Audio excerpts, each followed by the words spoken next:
could have already built it. We have the material, we have the technology, we have the lasers, we have the climbers, we have all of it. If a private entity wants to build it, or a government, they can build it. It'll change society. We have no clue how colonizing into space, how really spreading out into space will really change our society over the next 50 to 200 years. It'll be completely different.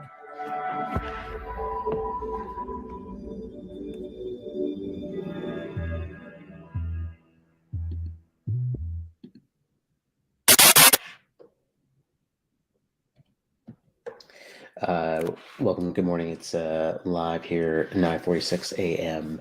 That was a Bloomberg quick take piece about building a space elevator. For those of us that started our career in 1999, we were talking about space elevators in our software. From New York City, London, and Sydney, San Francisco. Just 9 a.m. in Beijing and Shanghai. Good morning, everyone. I don't know if it was H.G. Wells. This is Bloomberg Daybreak with different scientists, but welcome to it was Australia. something that we talked often about and read about, and it was in every popular science magazine. Really in the good early news 90s, on the the idea of jobless space claims. elevator. So we'll have to get into that at some point. I'll have to go to that Bloomberg takes and we'll play it live and Welcome walk to through the what's possible. 2021 Maybe see if we can Bloomberg get New some Economy folks that Forum. are space We elevator have more than experts on board to talk through this. So 325 leaders in government we and are business live here that have made trips from all over the world, from 40 waiting for different a countries. live stream event to happen. We need action. Bloomberg New Economy. Action Let's see if that this can is be live measured, right now. action that can be qualified, action that become publicly reported, and action that will save lives.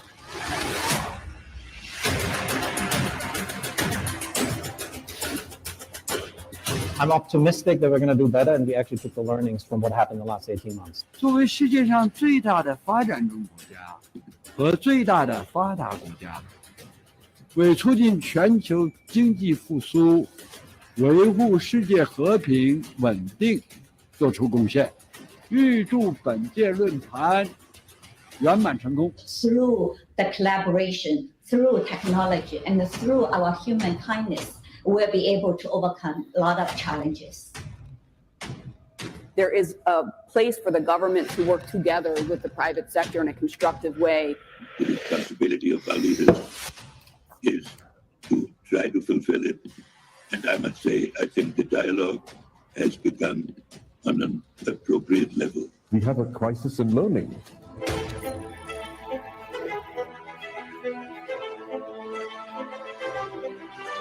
When you hear climate change, you get nervous. You hear I'm losing my job. So it's on us to have a just transition and make sure that everybody's included.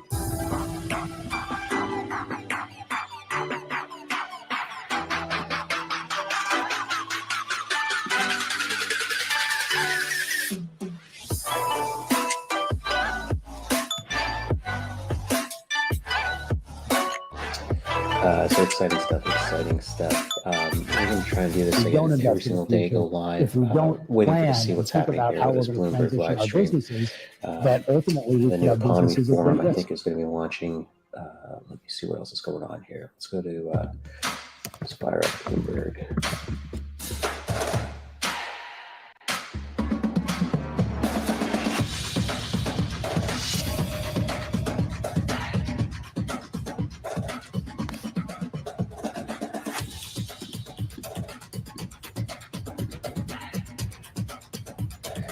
So I'll quickly switch tabs here while we're kind of waiting for that live stream to take place. Let us go to what is happening in the markets today. So we've seen unemployment costs surge mostly due to the stoking of U.S. inflation. Let's dive a little bit deeper into that.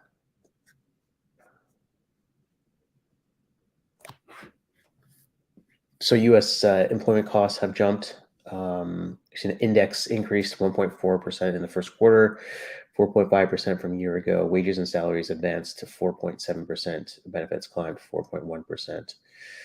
So we've seen U.S. employment costs stokes inflation concerns. We're seeing that rise up.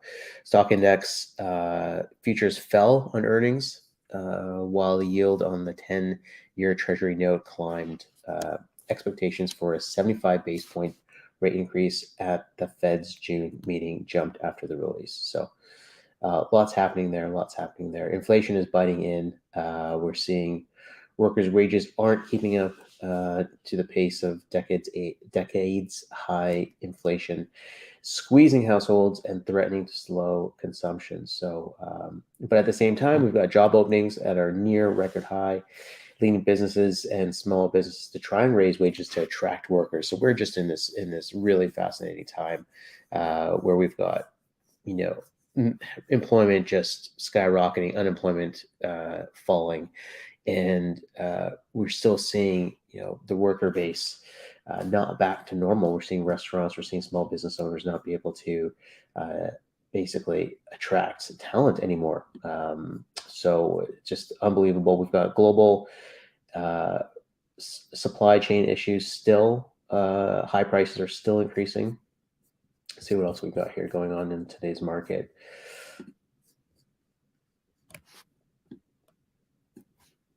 Yeah, yesterday was not a good day for tech stocks with 1.8 trillion lost in the month. Just not a good day. And just overall, we're just seeing a tremendous amount of ups and downs. We've seen a concern about this fear of an economic slowdown. We've seen the Fed look to rate hike. Also, we've seen the same thing in Canada. Wild ride. The tech stocks closed at least 2% in either direction for nearly half of April. So some changes here. Significant ups and downs. July was brutal. That's when I think the route, the switch in direction started to take place. Nasdaq valuation slump to lowest of April 2020 on high rate woes. So we're just passing that point of where we were at in 2020. We're seeing maybe a complete switch happening in the next little while. The sell-off continues. Analysts still see the NASDAQ 100 index rising to record over the next 12 months. So a lot of conflicting data. Wall Street's bullish on the index and the benchmarks. 12-month potential return stands out about 28% above its close on Thursday. Hitting that mark would send the gauge to a fresh record high. So to be sure, the price targets are unlikely to be fully reflecting the changes both up and down. Shout out to a former self. Some of the pandemic's most popular stay-at-home stocks have tumbled. Obviously, Peloton just got destroyed. Zoom got destroyed. That was a great stock for us. DocuSign again. Netflix just pummeled, obviously, in the last 2 weeks. PayPal, fascinating. PayPal's seen such a huge drop. I've always considered that a strong corporate company with a strong position in its market. So we'll keep following that. Tech chart of the day, again, just due to these rate hikes, we're just seeing U.S. tech stocks slump. Obviously, there's significant amounts of relationships that these companies have with banks, which changes their idea of what free cash flow looks like, changes the idea of the amount of interest that they have to pay for the significant amount of access to financial products that they have, plus increased inflation, increased supply chain issues. We're just seeing, again, this route kind of continue on into the day today. So let's go back here. The event has yet to start. It's 9:54, so I'm expecting that to start at 10 o'clock Eastern Standard Time. Let's take a look here. We don't... I'll say that a lot of great guys like Meet Kevin and others who, we're all basing, I think, a lot of what we're doing off of great YouTubers like that. No one's really covering Canada. We've got BNN Bloomberg, but, I'm trying to create an audience here for daily updates, people who are interested in the market, people who are interested in having great conversation about what's really taking place in the market. So we're going to be continuing to focus on Canada and the US back and forth here. So again, access to Bloomberg Canada. Let me just switch up so you guys folks can see a little bit better.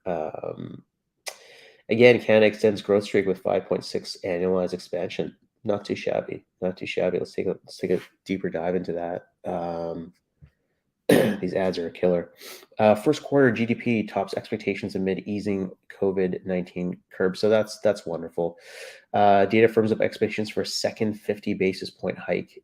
We've got about 6 announcements here in Canada about the ability to move the economy forward, and I think many are thinking that increase in those basis points, in a hike of the interest rates, is going to help us stabilize the economy. Ultimately, from my perspective, Canada needs to open up the doors for immigration ASAP and get folks that want jobs to come in and start working. So we have yet to see that movement from Mr. Trudeau's government yet, but we should expect to see some more announcements on where immigration is going in Canada over the next little while.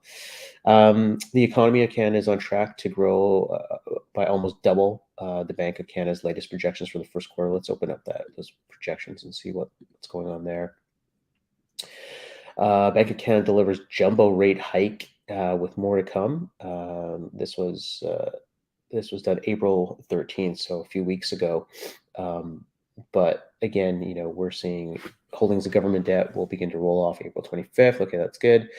The key interest rate, the rate in April 13th, the Bank of Canada raised the interest rate by 0.5%.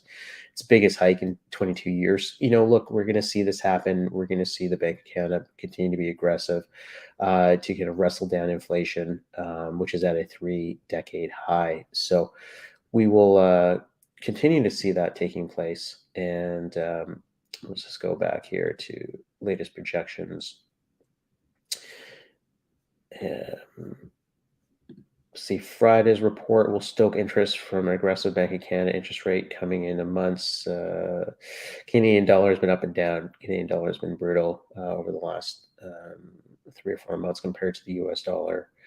The Bank of Canada has set the table a 50 BP hike in June, but the data likely will have markets pricing in at least some chance for the central bankers need to move more aggressively. So we'll have to see what happens in June. We'll obviously cover that rate hike, Bank of Canada rate hike. I don't really think any YouTubers covering Canadian Bank of Canada rate hikes, and I'm pretty sure there are Canadians who are interested in talking through this further. So we're going to try and see if we can get an audience for that demo that wants to talk a lot more about what is happening with the Bank of Canada. Where's our country going? So finally, February's gain was the fastest in March. Right. Okay, so let's go back here to what's taking place on a daily basis. Let's see if there's any more Canadian news. Yeah, okay, look at Robinhood has lost millions of meme stock. Man, of course. For all those that started day trading when it was good times, when the world was riding on meme stocks, I didn't expect those guys to stay around. There are still a significant amount of folks that are trading the AMC stock. Let's take a look here. Ontario Ford hits pause on deficit cutting on election looms. So here in Canada, we've got an election happening right now, preparing to happen in June. So April, May, June, we got it in 2 months. Doug Ford has been sitting on a significant amount of money during the COVID crisis, and essentially did nothing with it as far as a lot of us liberals are concerned. And yeah, what we're seeing is a release of a budget. Ontario will see a budget deficit rise this fiscal year as the economy slows and the government increases spending to help lower income workers ahead of June election. So, it's going to be a really interesting up and down election. We've seen the Liberals, look to rebuild, and they've been rebuilding for at least 4 years now. They were defeated in 2017, 2018. And essentially the party was decimated here in Ontario. And the new leader, Mr. Del Duca, has rebuilt the party, brought in significant talent, and is now looking to be extremely competitive in the upcoming election. So, Doug Ford is on his heels. He did not spend during the COVID crisis. The thought process is he didn't want to spend because he was looking to save that capital for this election time and kind of get that money spent as a way to promise change for obviously his voter base. So we'll see kind of where that lands in terms of the upcoming election. Let's see here. What else we got? We got a speed bump here of the Ontario's economy looking to slow down. This is a horrible chart. Let's see, what does this say? Real GDP versus nominal GDP. Real GDP at 4.1%. Nominal GDP growth of 7.3%. Ontario forecasts total expenses of $199 billion for fiscal 2022-2023, about $10 billion more than projected in the province's fiscal update in November. Okay, interesting. Ontario is the world's largest sub-sovereign government bond issuer and plans to borrow $41.5 billion of long-term debt during the fiscal year. That's up from $41.1 billion in the last fiscal year. I don't think many Ontarioites know that. The provincial budget will increase spending by an annual average of 5%. Okay, so that's pretty fascinating. We'll have to see. We'll have to see what that does. There is some mix up on the budget. We'll have to cover that Ontario budget. We might go a little bit deeper into that later on this week. It is a Friday. Might have to go into the weekend, and we'll put together a show talking a little bit about that. In tech news, Shopify has been downgraded. And again, this is interesting. I mean, I've lived through two major downturns, 2000, 2001, 2008, 2009, the Great Recession, I guess.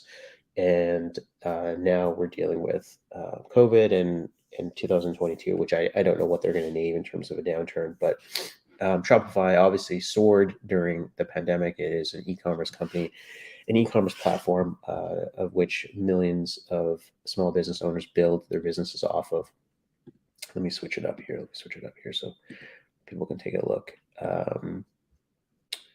So yeah, it's plunged 70%, the worst performance on Canada's benchmark index as a tech route. So let's bring that up a little bit here. Let's see. Yeah, wow, right? Wow. Shopify plunges at its height. We're talking about $1,600 per share. We're now at $415 per share. So just crazy times ahead. As the world opens up, we obviously saw a move to open up offline retail and keep the momentum going there with that. So it was probably inevitable that Shopify stock, probably the hottest stock in Canada, was going to see this type of downturn. But they still have a strong position in the market. E-commerce is not going away. The analysts may not be bullish on it at this point due to this downgrade, but we'll see what happens here as the world kind of gets back on track. I still think this is a solid buy. Again, you've got to believe in the markets. You've got to believe in the markets and the companies you're investing in. So Shopify isn't going anywhere. They are a solid company with a solid management team. And yes, their margins, let's see here, expected margins, e-commerce traffic slow. Shopify is building its own fulfillment network to compete against Amazon, a move that could drag on earnings results, according to Citigroup. So, there's a significant amount of investment by Shopify. Shopify is looking at investing in, and has been for a while, building and competing against Amazon on the fulfillment network side. They have been building their own ability to offer payments. They have a significant amount of investment in obviously analytics. So there's a tremendous amount of interesting stuff happening here. Here we go. It looks like they're looking to draw on retail investors. Shopify announced a plan on April 11th to split its stock. The shares closed higher on the day and have since tumbled to fresh multi-years lows. Still, even amid the stock's toward a decline, more than half of the analysts that cover Shopify are positive on the stock, with 29 analysts rating it as a buy and 17 with holds. So again, as I stated, you've got to know these markets before you start to invest in them. Shopify is a great company, but led by a great team, Toby, and their current president, who's just everywhere. He's on CNBC. He's very vocal. So again, definitely worth continuing to review Shopify and see if it's a long-term potential blue chip buy for you. I don't think people would be calling it a blue chip stock at this point, but I feel like it's a staple. It's an underpinning of the e-commerce world. You know, you've got Shopify, you've got Wix, you've got Squarespace. Some of these companies don't have the brand or cachet or the engineering teams that Shopify does. So, you know, I'm going to continue to support and say, you know, give it the old Carvalho thumbs up for the buy with Shopify. So let's go back here and see what is happening with the markets. Let's see here. I'll push it back. And that live stream that we were trying to look for is not. It's not live. So I'm going to go back to Bloomberg and review the live session here. Let's take a look and see what's happening.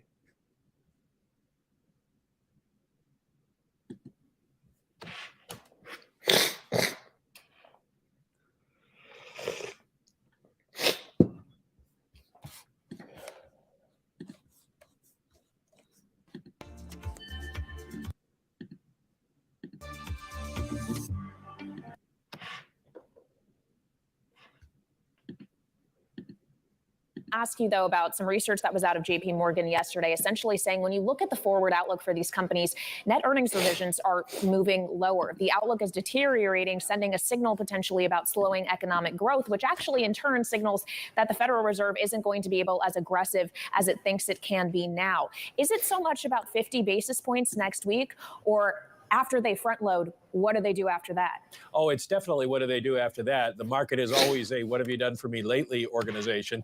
So the people, So we are at 2:01 I after have we a get the subscription to decision on Bloomberg Wednesday, Live, so we people are are going to be saying, going to "Yeah, be but what's commentating on next?" this. I'm going to keep it live I here don't for think those it's that the tune Fed in. that thinks they can We're raise just rates a building lot. They content want to raise rates and up to neutral trying is to kind build of what out they're warning. audience, and this is But the just great market's practice pushing for way me. beyond that, and Waking up that in the may morning get here and getting readjusted live as the as market we see opens. not just the We're going to leave economy it. This is slow, more of an but as advanced the picture. This profit is something you outlook might see slow. if you have All your that Apple is TV what you would open. expect to A bit different happen. than what And others the might fact see that when people are trying to they're predict launching a year, 2 years in advance what the Fed's going to do, their Apple. that's really impossible. Launching Bloomberg on their Yeah, browser. there's a lot So of uncertainty out I'm there. going So to leave this Anastasia, on. I'm going we to come towards the leave end of the earnings voice on. season. I've got a few We've things still got here to some of the get big set up. retailers to report. We're going to You learn know, for more those about who the are tuning in consumer when that don't happens. get access to this type of stream. Do we It's, have enough it's information wonderful. yet It's a to judge wonderful whether or not this market is daily cheap enough update. I have to it running start in to the put background money back to throughout work? my day to Well, here's maintain what I would say, Guy. If you look cognizance at the of what's going market on in the broadly, market. I So don't think we're going to leave it's this cheap enough leave this up as against we the start to see some backdrop new calls that of come in. this earnings I'll open it revision up story for that Keely was talking about, discussion. which is slowing We're down. still So looking, if you again, look this at is the a real-time valuations of the production, so we're S&P and still the looking NASDAQ, for they're some somewhere in the interviews 40th and for later 50th on today in the percentile space over the economy. last Anybody 5 in years. So finance, that's not anybody screaming in cheap startups broadly. But specifically what I'll looking say, to if you talk look about the below decline the in surface, and e-commerce if you and seeing look if we can at get the some experts on to valuations talk of about what to software do during this and decline. So semiconductors, that for will be example, or for even anybody that's building a infotech and startup. communication services With broadly, that being said, I'm they're going to turn it starting over to to screen Bloomberg. pretty cheap. I'll put They're now myself in the on mute 25th and percentile or we'll so come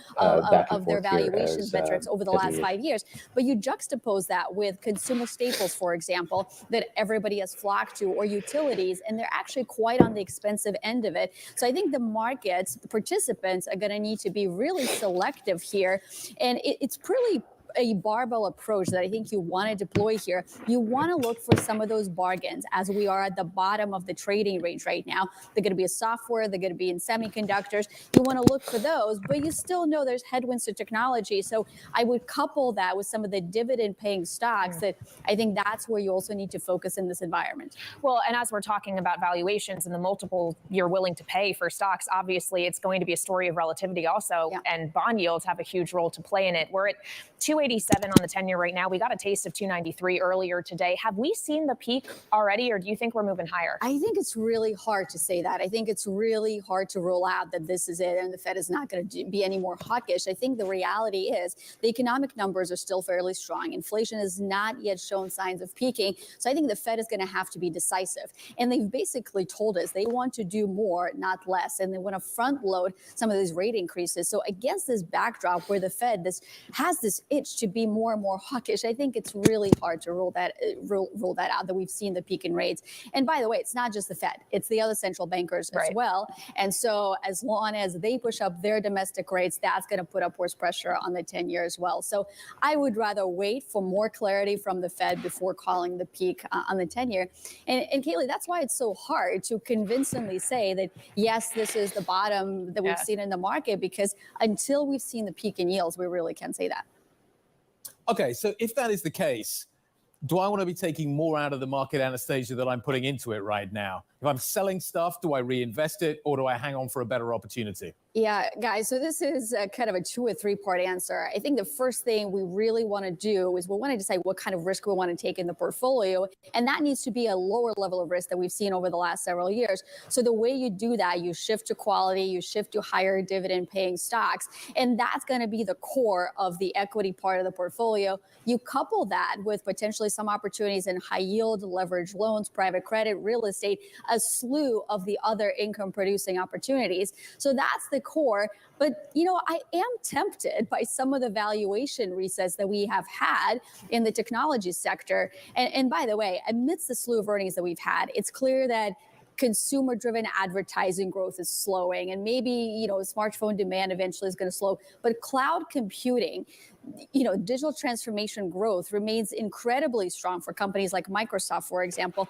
So that's why I think you fast forward, especially a couple of quarters, when you do have much slower economic growth, it's going to be back to tech. It's going to be back to those secular growth stories, and they are trading quite cheap right now. So I think you start legging in there, but perhaps use options to help leg into those. For example, you could sell a put on some of these, you know, cheaply valued stocks, and you collect a really nice premium now because the volatility has surged. Well, Mike, Anastasia there was just talking about tech, which gets my mind thinking about Apple, which we also heard from after the bell yesterday, warning of potentially an $8 billion hit to revenue because of supply chain issues in China in particular.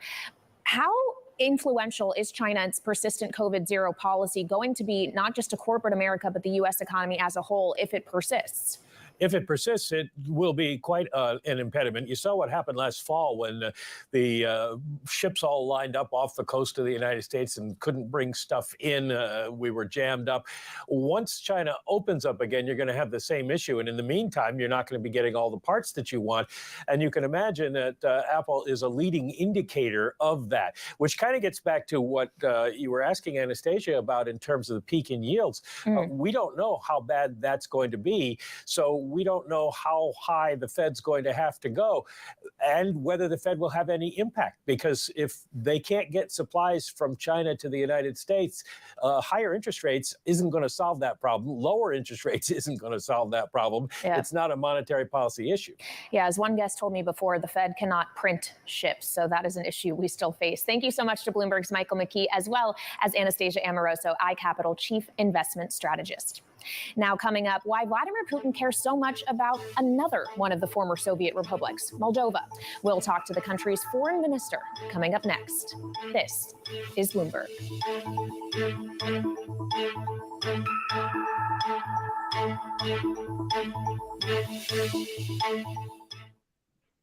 Are we Canadians just a bunch of yes people? Well, if by yes people you mean saying yes to all-out nights and all-in days, then yes, we are. And with 70 calories, this is the beer we say yes to, Molson Ultra.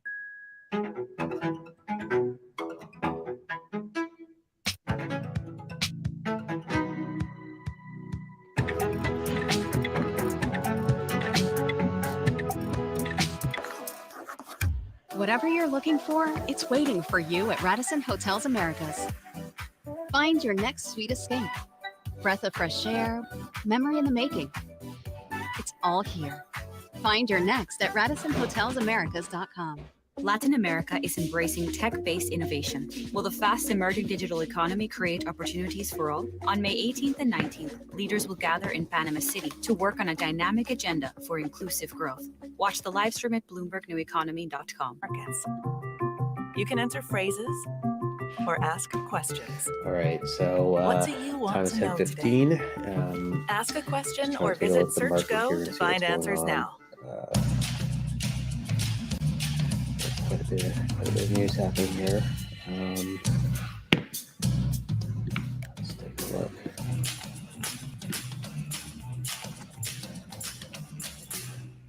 Bloomberg has enhanced search on the terminal to deliver what you need when you need it. Now, you can simply type phrases in everyday English in the command line. Compare financials. Find people. Analyze markets. You can enter phrases or ask questions. What do you want to know today? Ask a question or visit SearchGo to find answers now.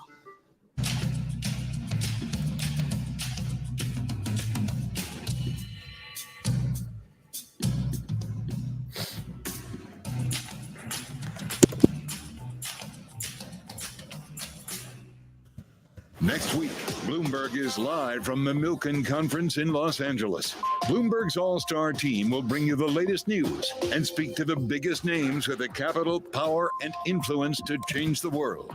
Infrastructure is one of our most exciting areas, I think, for future growth. There's no shortage of capital in this world for a good deal. This isn't a quick fix. This is a multi-year journey. Live coverage starts Monday at noon Eastern Time on Bloomberg Television and Radio.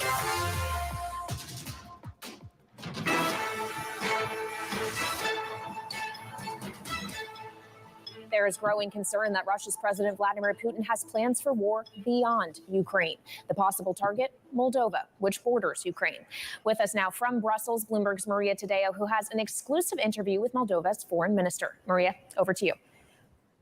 Yes, Kayla, let's go straight with Nico Popescu. He is the foreign minister of Moldova. And of course, for everyone to be clear on this, you're a neighboring country to Ukraine, but in between the two countries, there's a breakaway region, Transnistria, where there's right now Russian troops stationed there. We heard explosions happening there at the start of the week. And I have to ask you, and I wish I didn't have to, or put it this bluntly, but Mr. Popescu, do you fear that Vladimir Putin is going to bring war to your country?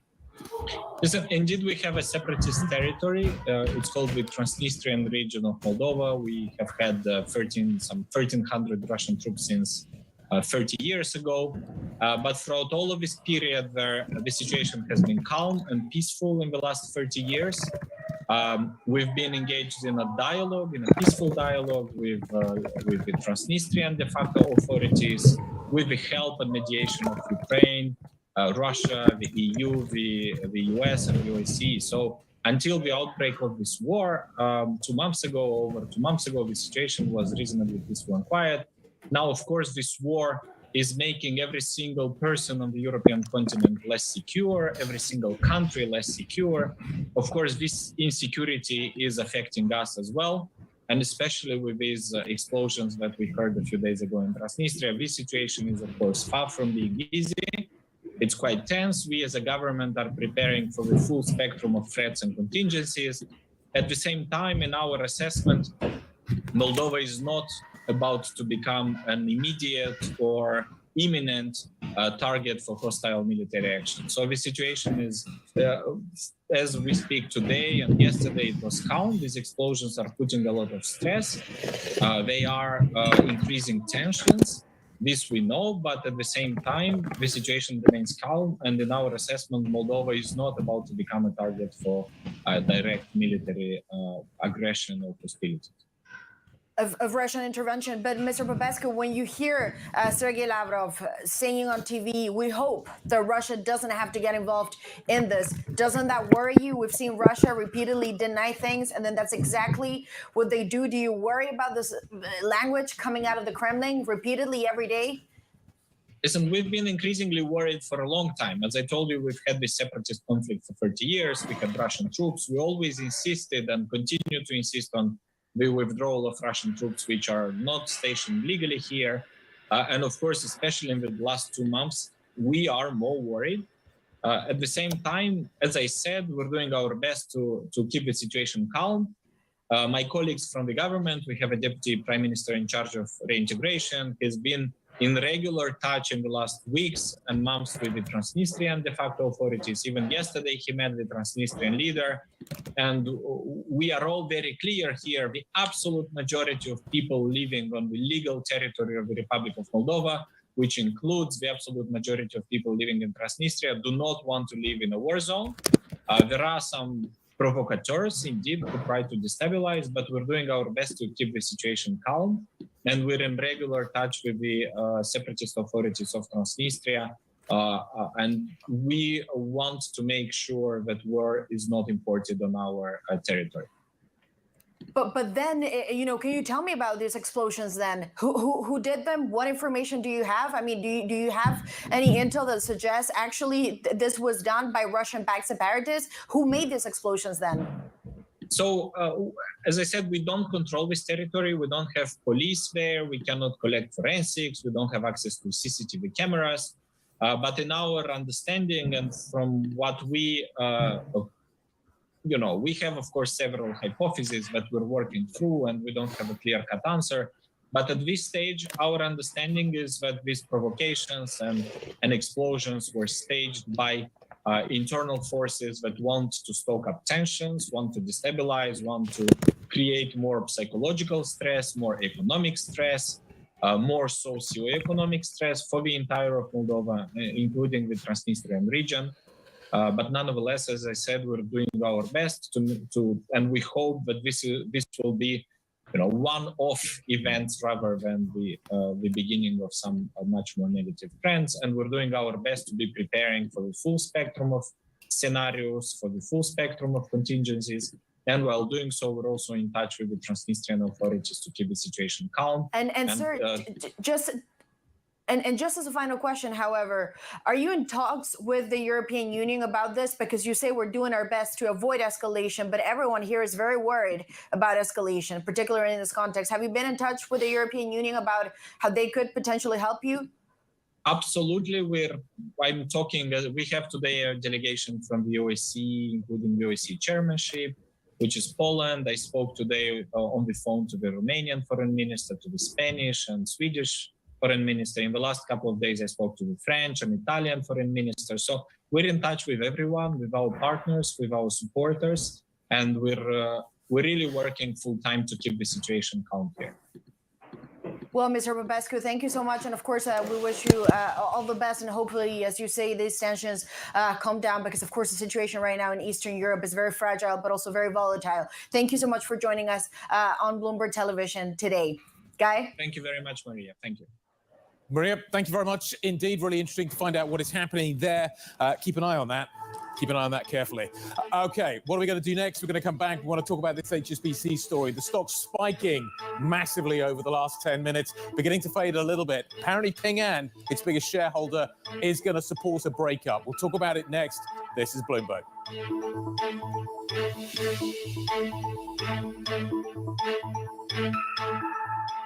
Are we Canadians just a bunch of yes people? Well, if by yes people, you mean saying yes to getting outdoors, even when the outdoors don't want us there, then yes, we are. And with 70 calories, this is the beer we say yes to, Molson Ultra.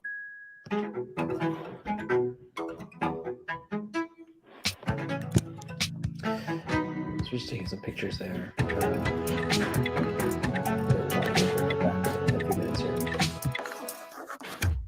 Hello? Put a woman on Mars. No, I'm just doing my morning live stream. Because when you subscribe to Bloomberg, you won't just get news. You will get insight into limitless possibilities. Before you change the world, Bloomberg. His company Reliance has the world's biggest oil refinery complex here in the city. Jamnagar is also where Ambani is making his newest bet, a $10 billion investment in green energy. His ambition is closely aligned with the Indian government's plan to reach net zero emissions by 2070.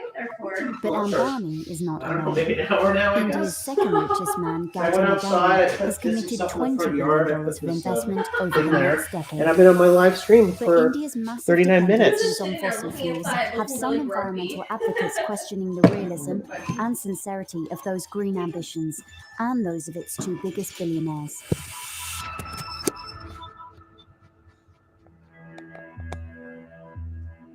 I'm so tired. Thanks for letting me sleep this morning. I'm still so tired. Why do the biggest names in business choose Bloomberg? That is a great question. It's a great question. It's a great question. Great question. Great question. Great question. Great question. That's going to be the best question I get all night. I'm glad you asked that. Bloomberg Television. Top experts. Great question. What do you mean? I think that it's hard to put your head around any narrative. Let's just be honest. We've had sort of a shift in, are we in some sort of stagflation fears moment? People were talking about that all day yesterday. Well, I need to get whatchamacallit set up.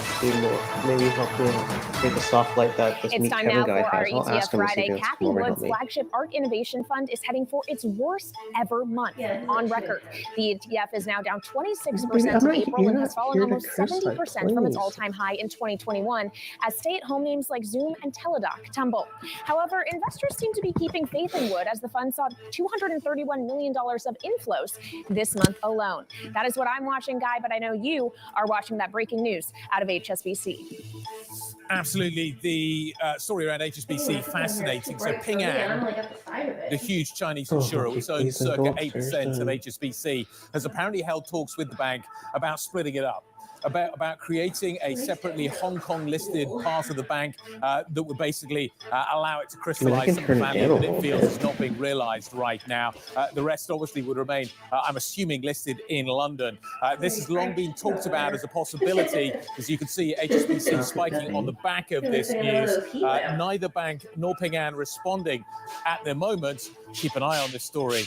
This could be really interesting. This is Bloomberg. Sounds like a lighting system. Are we Canadians just a bunch of yes people?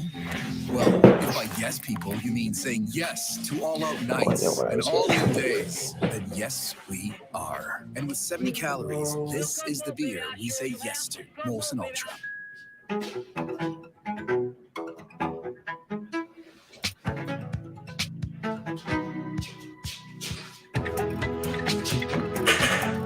Another light. Do you think any of us are looking at our lives and regret the things we didn't buy?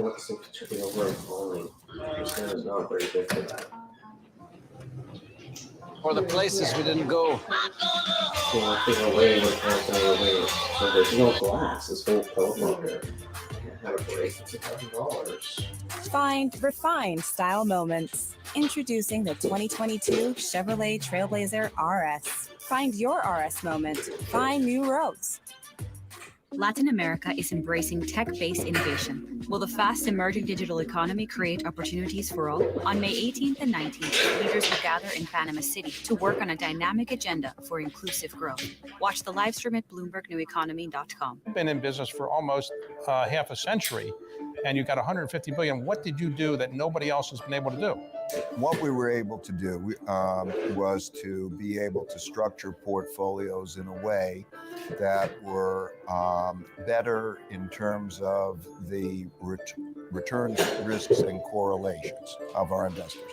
So to give you that an idea, in other words, you can balance things in a way. I could take different alphas. Hey, baby, are you going to distract me because I'm doing some stuff right now? And I could carry that and put that in a fund called Pure Alpha.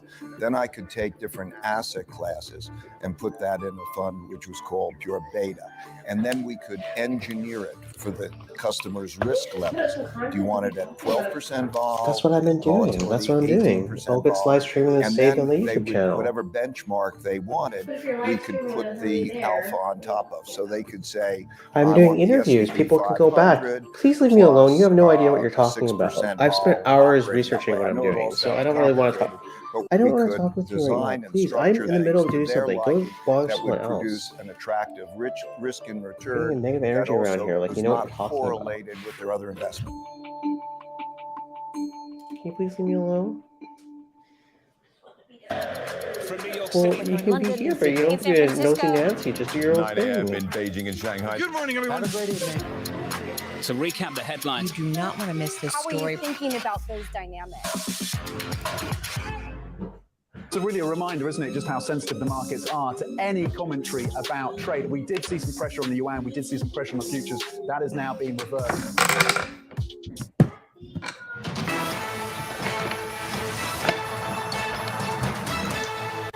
We are an hour into the U.S. trading session. It is a down day for U.S. equities, and you can largely blame that on just one stock, Amazon. That is what's leading the losses in the S&P 500 and the NASDAQ today. They're down 1.5% and 1.7% respectively. Amazon down nearly 12%, right now on pace for its worst day since 2011 and at its lowest since June of 2020. Of course, that's after it reported after the bell yesterday revenue guidance that came up short of expectations. They've overinvested in people and warehouses during the pandemic. Now there's signs that demand is softening. You're also seeing a little bit of softening for Apple shares, down about 0.3%, even after a record non-holiday quarter. The issue there is the warning of a potential $8 billion hit to revenue in the current period, thanks to supply chain issues.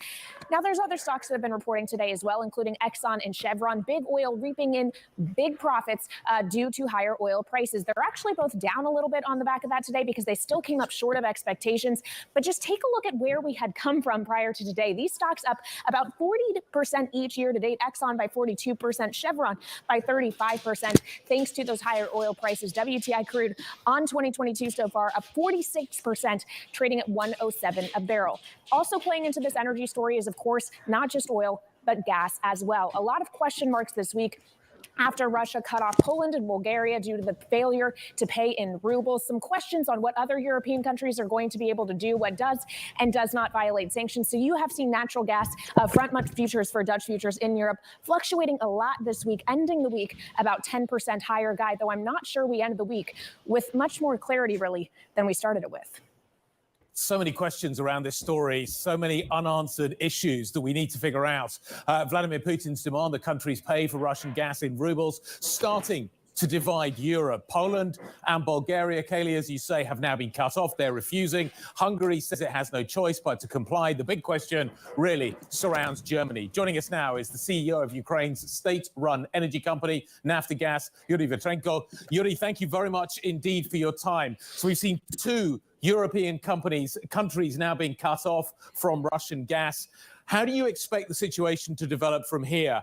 Are you anticipating that the whole of Europe at some point this year will end up either being cut off or cutting itself off from Russian gas?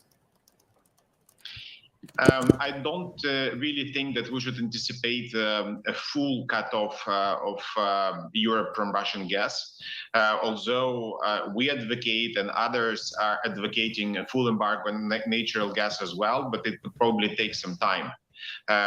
So it's more reasonable to expect such measures as some special duties on Russian gas or escrow accounts. There will be a lot of tensions around natural gas supplies, but I would not anticipate a full cutoff. Well, and of course, Russia still is paying Ukraine to allow that gas supply to pass through your country into Europe. Is Ukraine willing to sacrifice that billions of dollars, potentially $1.5 billion that you get for gas transit? Yes, if it can stop the war, because the damage that we have because of the war has already exceeded 300 billion euros. So it's 200 times more than we get for transit per year. So it cannot be compared. And I'm not even talking about human losses. So that's why if it can stop the war, definitely we would sacrifice these revenues. But we don't want to sacrifice these revenues if it won't change anything. If Europe continues to buy Russian gas, Russia just moves all the flows to other pipelines like Nordstrom 2, for example, that is ready to be operating, but it was stopped because of the sanctions. So that's not something that we would like to achieve with just unilateral interruption of gas transit. So, sorry, just to be clear here, Yuri, are you saying that if Kyiv decided to cut off gas transit, that Germany would have no choice but to open up Nord Stream 2? No, I'm not saying it, but there is a risk like this. So there is a risk that Russia will move gas flows to Nord Stream 2, to Yamal Europe, to Turk Streams. There are alternative pipelines that can easily replace all the flows that currently go through Ukraine. And then Russia can start bombing Ukrainian gas transmission infrastructure. It's not happening at the moment. They bomb our distribution infrastructure, but not the transit infrastructure. So there is also a military dimension that we should take into account. Well, can you talk to us more about the military impact? How you have suffered from that? Again, we have to be fair to say that Russians deliberately, they do not bomb the transit infrastructure because it helps them just to get more money from Europe. At the same time, they do bomb the distribution infrastructure just to put more pressure on the Ukrainian government to create some humanitarian crises or even a catastrophe in the towns they besiege, like, for example, in Mariupol or other towns. So we understand that if there is no transit, then the risk of them bombing the transit infrastructure increases. Okay. At the moment, there is some ambiguity. There's a lack of clarity about how Europe should be paying for its gas, whether or not it should be paying in euros and those euros get converted into rubles. What is your view on this? You clearly indicated throughout this interview already that paying for Russian gas is helping to prolong the war in Ukraine. What do you think Europe should do in terms of the rules here? How would you set the rules in terms of paying for Russian gas? What do you think they should look like? At least Europe should stick to the contracts and do not allow Gazprom to avoid potential financial sanctions. And so this whole idea about rubles and this conversion is to be able to avoid potential financial sanctions that would limit financial flows to Putin's regime. Because probably you've heard about so-called escrow accounts idea or some price cap that would limit amount of money Putin can get to Russia from gas exports. So European companies can still pay for gas, but at least a part of this money will be frozen on accounts in Europe. So in order not to let it happen, Putin had this idea so that European off-takers of Russian gas, they instruct their banks to convert euros into rubles, and then it's very difficult to stop rubles from going into Russia. So European companies should not help Putin avoid potential sanctions. That's why they should not agree to convert their euros into rubles, as Gazprom insists. And they have all the contractual rights not to agree this blackmail from Gazprom and from Putin. So what do you say to countries like Hungary that are doing exactly that? I'm saying that they're helping violent Putin regime to continue this war. And it does not help Ukraine, it does not help Hungary, it does not help the world.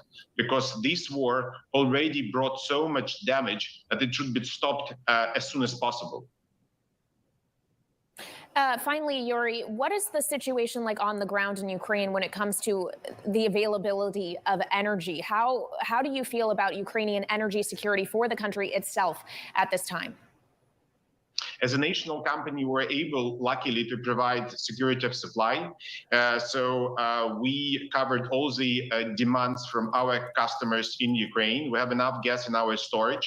We have sizable local production that we continue to maintain despite the hostilities. We also are financially strong. So, for example, in March alone, we provided $1.3 billion as hidden subsidies to our customers. We decided not to increase prices. We're very flexible with payment terms, etc. So currently, again, we can sustain, but at the same time, because this war continues, we would need assistance from the international partners, because we're talking about some critical needs of Ukrainian people who are still in Ukraine. It's about 35 million people. They need heating, they need electricity, they need water, and it all depends on natural gas, and it all depends on us being able to satisfy the critical needs of Ukrainians. All right, on that note, we will leave it. Thank you so much for your time today, Yuri Vitrenko, Naftogaz CEO. We sincerely appreciate it.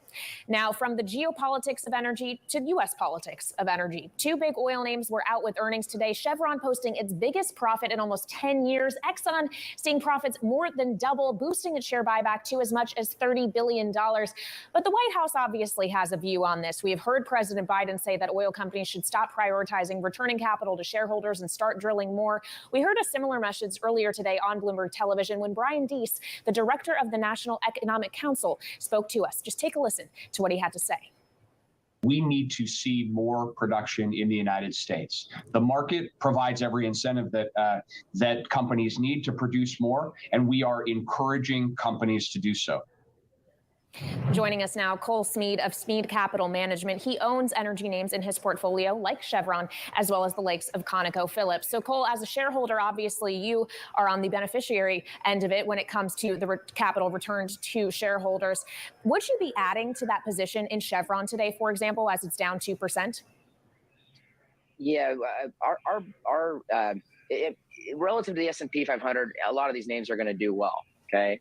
Our concern with Chevron is their capital allocation. And what I mean by capital allocation is, they're running their business fine in terms of the operating company, and they're not wasting capital.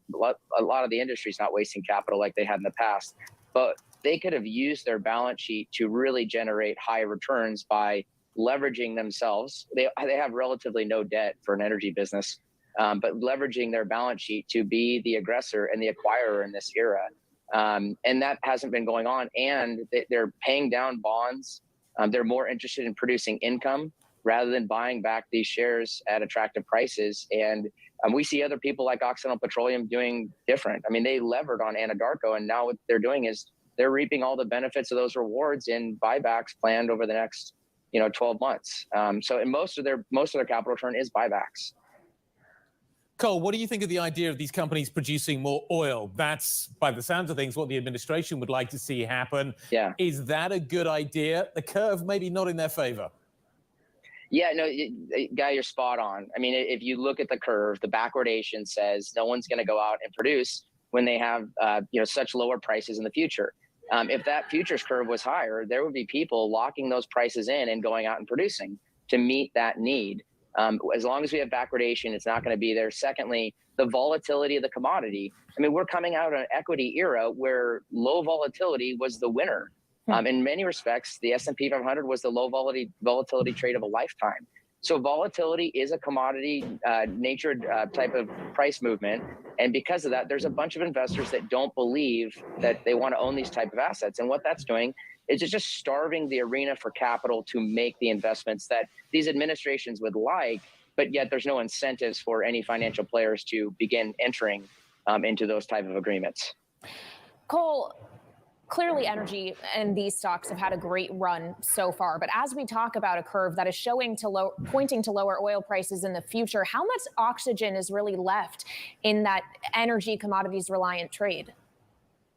Well, I'd say first off, don't look at the futures curve and assume things are going to be terrible. Having spot be this high, it's one of the most bullish things you'll ever see, because the market is just short oil. And like you were mentioning, that Chevron said that jet fuel demand is going to pick up. That is that's one of the legs of this that has not come about yet.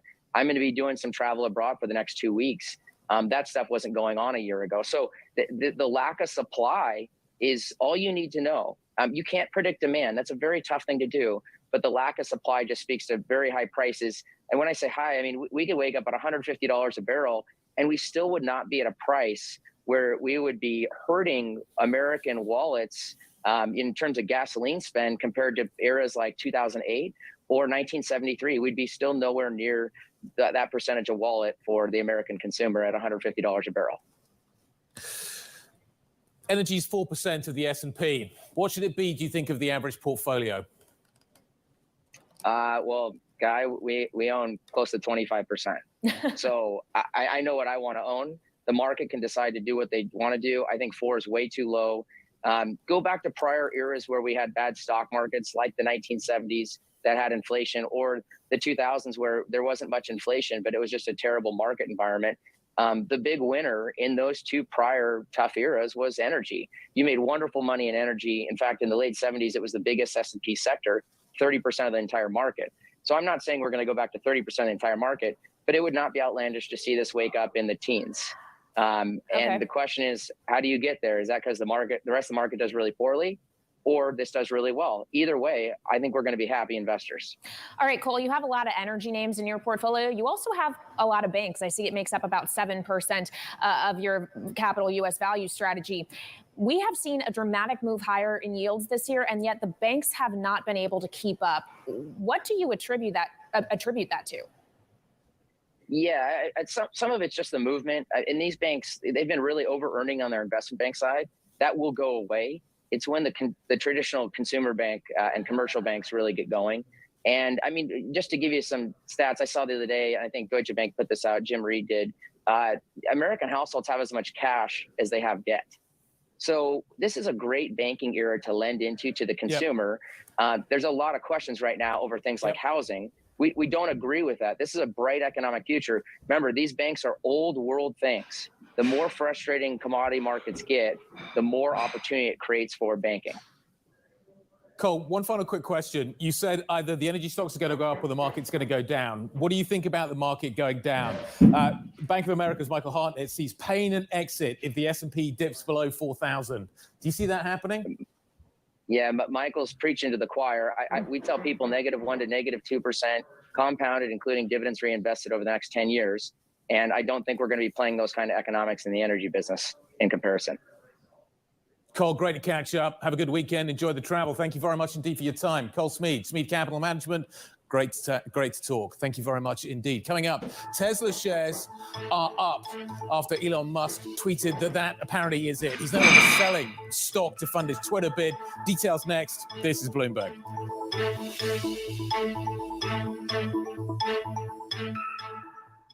Are we Canadians just a bunch of yes people?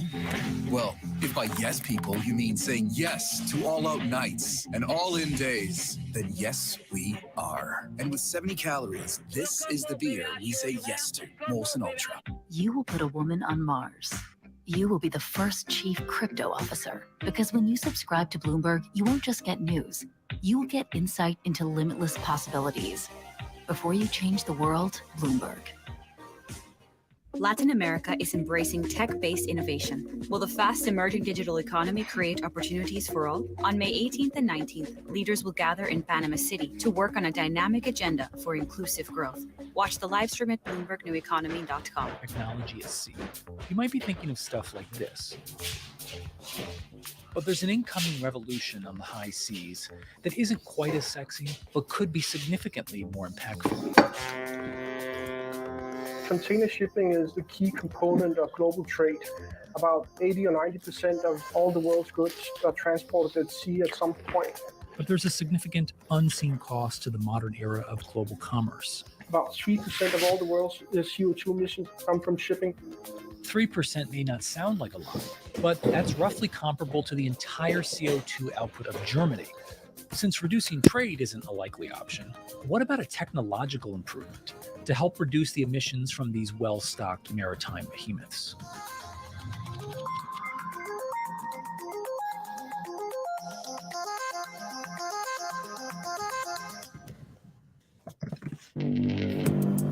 Access the financial world on demand. Hear from leading economists, policymakers, and industry experts via live and on-demand webinars, only from Bloomberg. Start exploring to see what's moving the markets. Visit Bloomberg.com/webinars. This is a market that over the past few weeks has made it clear it wants to go higher. It got a little spooked by the idea that geopolitical tensions are rising.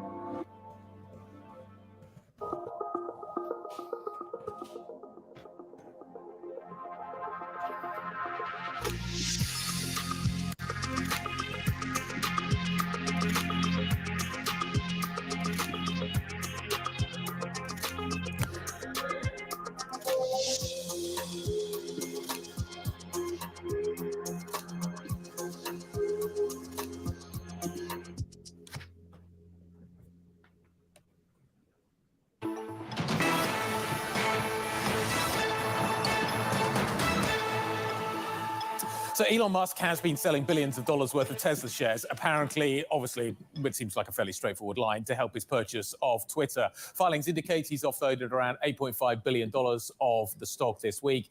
Joining us now, Alex Webb of Bloomberg Quick Take.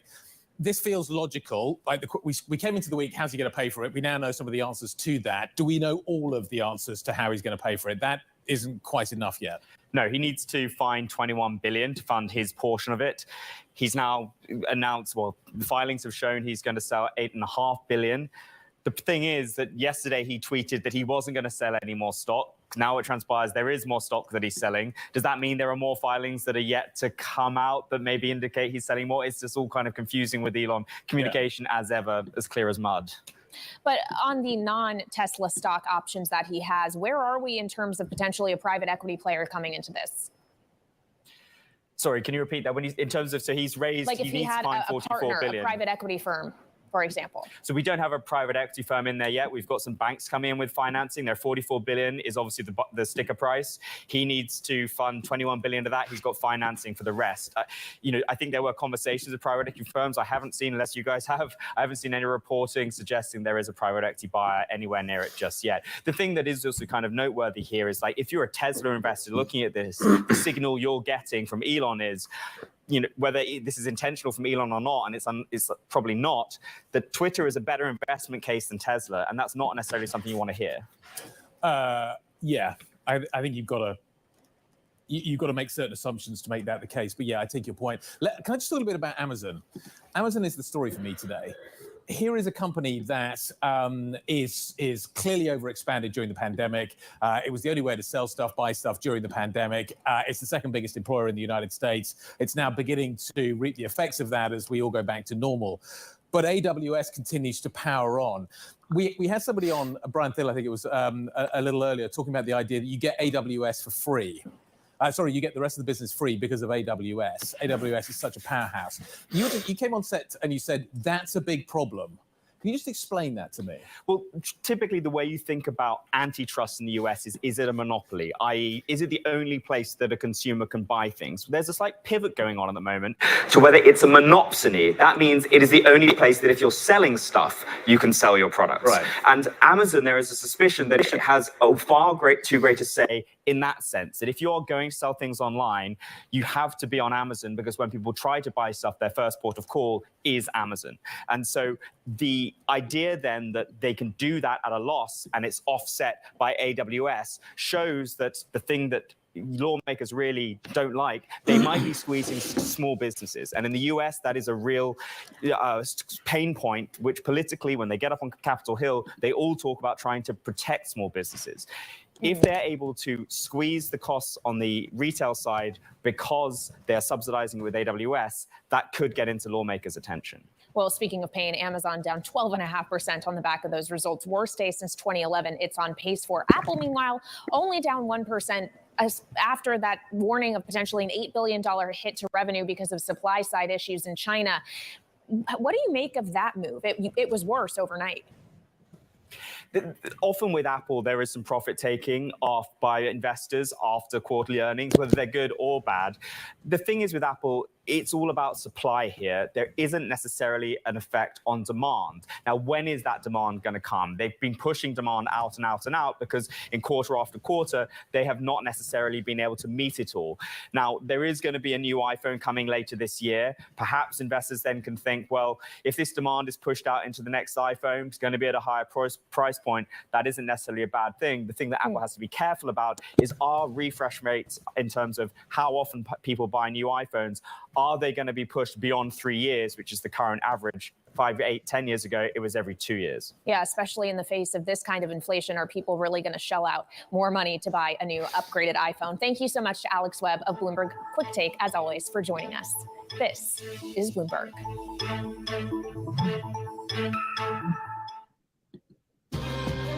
Lean on us.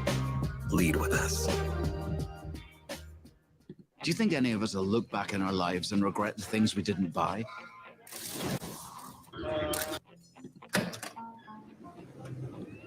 Or the places we didn't go? You will shed light on dark matter. You will make aging optional.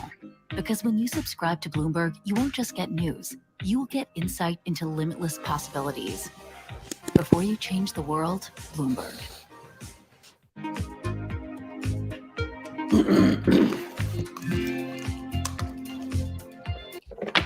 When you think space, you probably think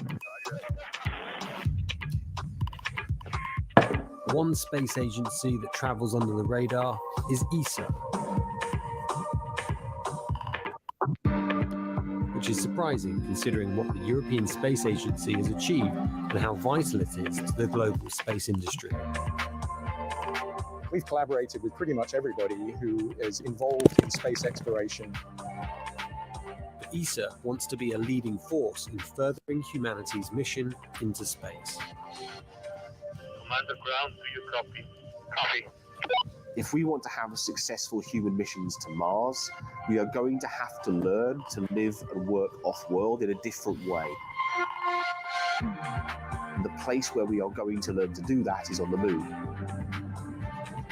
Can ESA help humanity take its next giant leap? You will put a woman on Mars.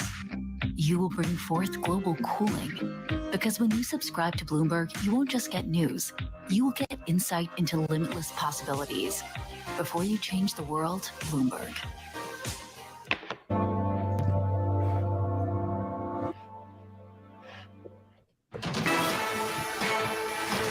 Oh, we've got some breaking news here. So we're wrapping up the week here in Europe. We're nearly done. Remember, a long weekend coming up for many. Let's take a look at positioning as we come in through into the end of the week. The Stoxx 600 actually catching a little bit of a bid right now. We're back to 450, but only just. As ever, though, I think the activity has been elsewhere. Euro dollar retaking 105, but still, look at the data that's come out today. Slower growth, higher inflation. That is not a good combination for Europe. You're seeing peripheral yields starting to push out a little bit as well. All of that we are going to discuss next. Barney Buwaja, Chief Strategist at UBS, is going to be joining us. That conversation next. This is Bloomberg.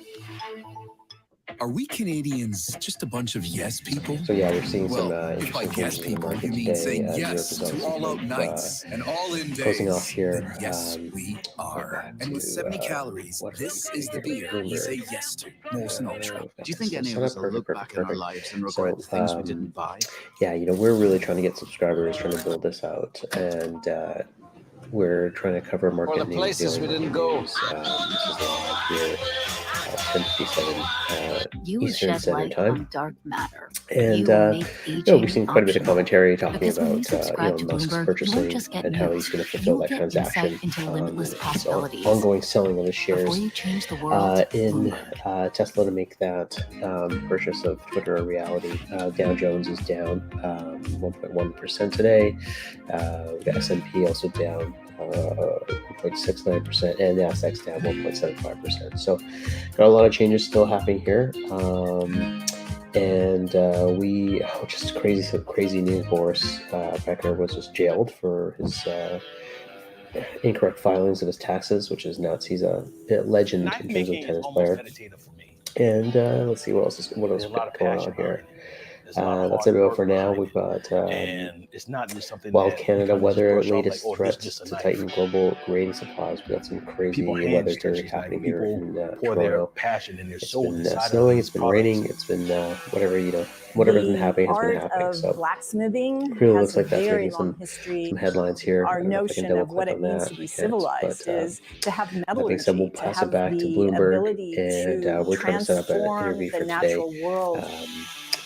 When somebody uses my knife, I want to say interview today, so we'll be back. Golly, this is a badass knife. Come here, let me show y'all something.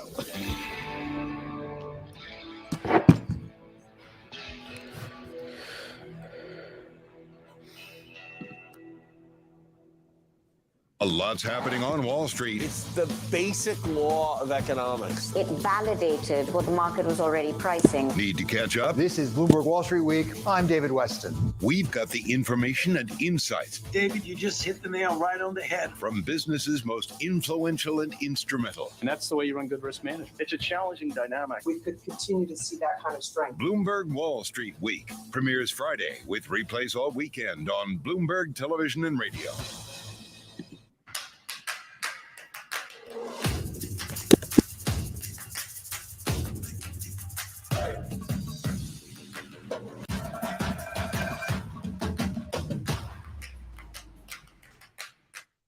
I think that it's hard to put your head around any narrative. Let's just be honest. We've had sort of a shift in, are we in some sort of stagflation fears moment? People were talking about that all day yesterday. Friday, April the 29th. European stocks are higher. So is inflation. Growth, not so much. The countdown to the close starts right now. The countdown is on in Europe. This is Bloomberg Markets European Close with Guy Johnson and Alex Steele.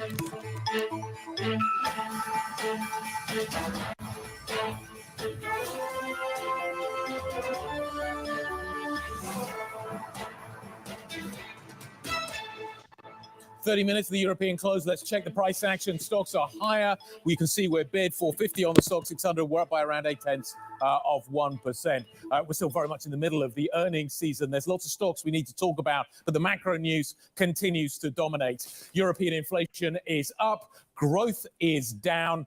Is a July hike from the ECB now nailed on? Keep an eye on the core numbers to figure out the answer to that question. Euro dollar recapturing the 105 level today, 105.49 after going through 104 yesterday, or 104, having a 104 handle yesterday. The other stock I just want to mention is HSBC. Ping An, the Chinese insurer, owns around 8% of this stock.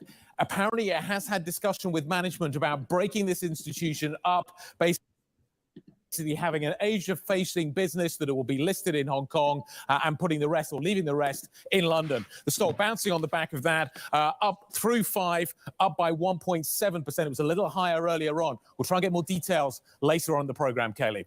All right, Guy. Well, I am watching here in the U.S. markets that have turned even more lower than they were at the opening bell. Of course, it is technology really leading the losses here. The NASDAQ 100 down nearly 2 full percentage points at this point, and you can blame that almost entirely on two mega cap companies. Amazon really creating the big drag. This stock down 12% after giving disappointing guidance after the bell yesterday, heading for its worst day since 2011. The issue there is supply issues, including higher costs for labor and for their warehouses, for the logistics that is required to get you whatever product you want in 2 days if you're a Prime member. Then you also have Apple moving lower by nearly 1%. It, of course, warning of potentially up to an $8 billion hit to revenue in the current period because of supply chain issues emanating from places like China. Finally, I did just want to make note of what we're seeing at the short end of the U.S. Treasury market. You did have data coming out of the U.S. earlier today, that employment cost index, which is how the Fed really gauges labor and pricing around it in this economy, up the most ever on record, 1.4% in the first quarter. That fuels some of those fears around the inflationary fires. So the 2-year yield up about 8 basis points, just shy of 270 at the moment, Guy. Kaylee, front and center here in Europe as well, that inflation narrative. Let's take a look at the numbers that we've had here today. Are we working our way towards a stagflationary environment? The data may be starting to point us in that direction. So yesterday, Spain and Germany, 8.3, 7.8% respectively. These are headline numbers. Today, France, 5.4, Italy, 6.6. That leaves us with the aggregate number at 7.5. And the core number is well above target as well. So that's the inflationary bit. Let's talk about the stag. Let's talk about where we are with the growth side of things right now. You've basically got Germany not looking quite so clever. You've got Italy basically looking at a growth slowdown, and you've got France, which is which is basically seeing zero growth. So a really sharp slowdown coming through from the French point of view. So we're seeing a sharp growth slowdown here in Europe. Bloomberg, There's the data. We finally got there. That's the Euro area. That's Germany. You can see what is happening here. You can see. Bring that back up. We've got some serious action happening here with our friends at Amazon. So we're gonna go live to that right now.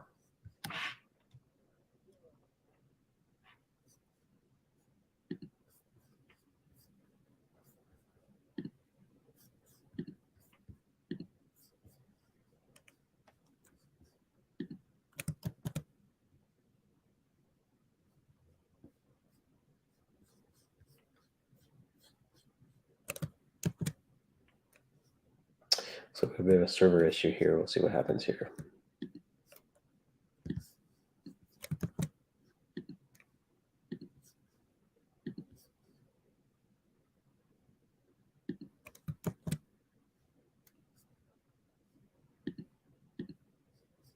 Standing and Fang. Yeah, speaking of the last man standing, right, we see this decline of about 1%. Is that good enough? But as a whole, guys, I mean, the market was so focused on these mega cap tech earnings. What did it tell us? The fundamentals are largely intact. In fact, they may even be better at Meta. So you haven't seen sort of this huge re-rating for these companies, yet the NASDAQ, John, is down more than 1.5% again today. It's on pace for an 11% loss this month.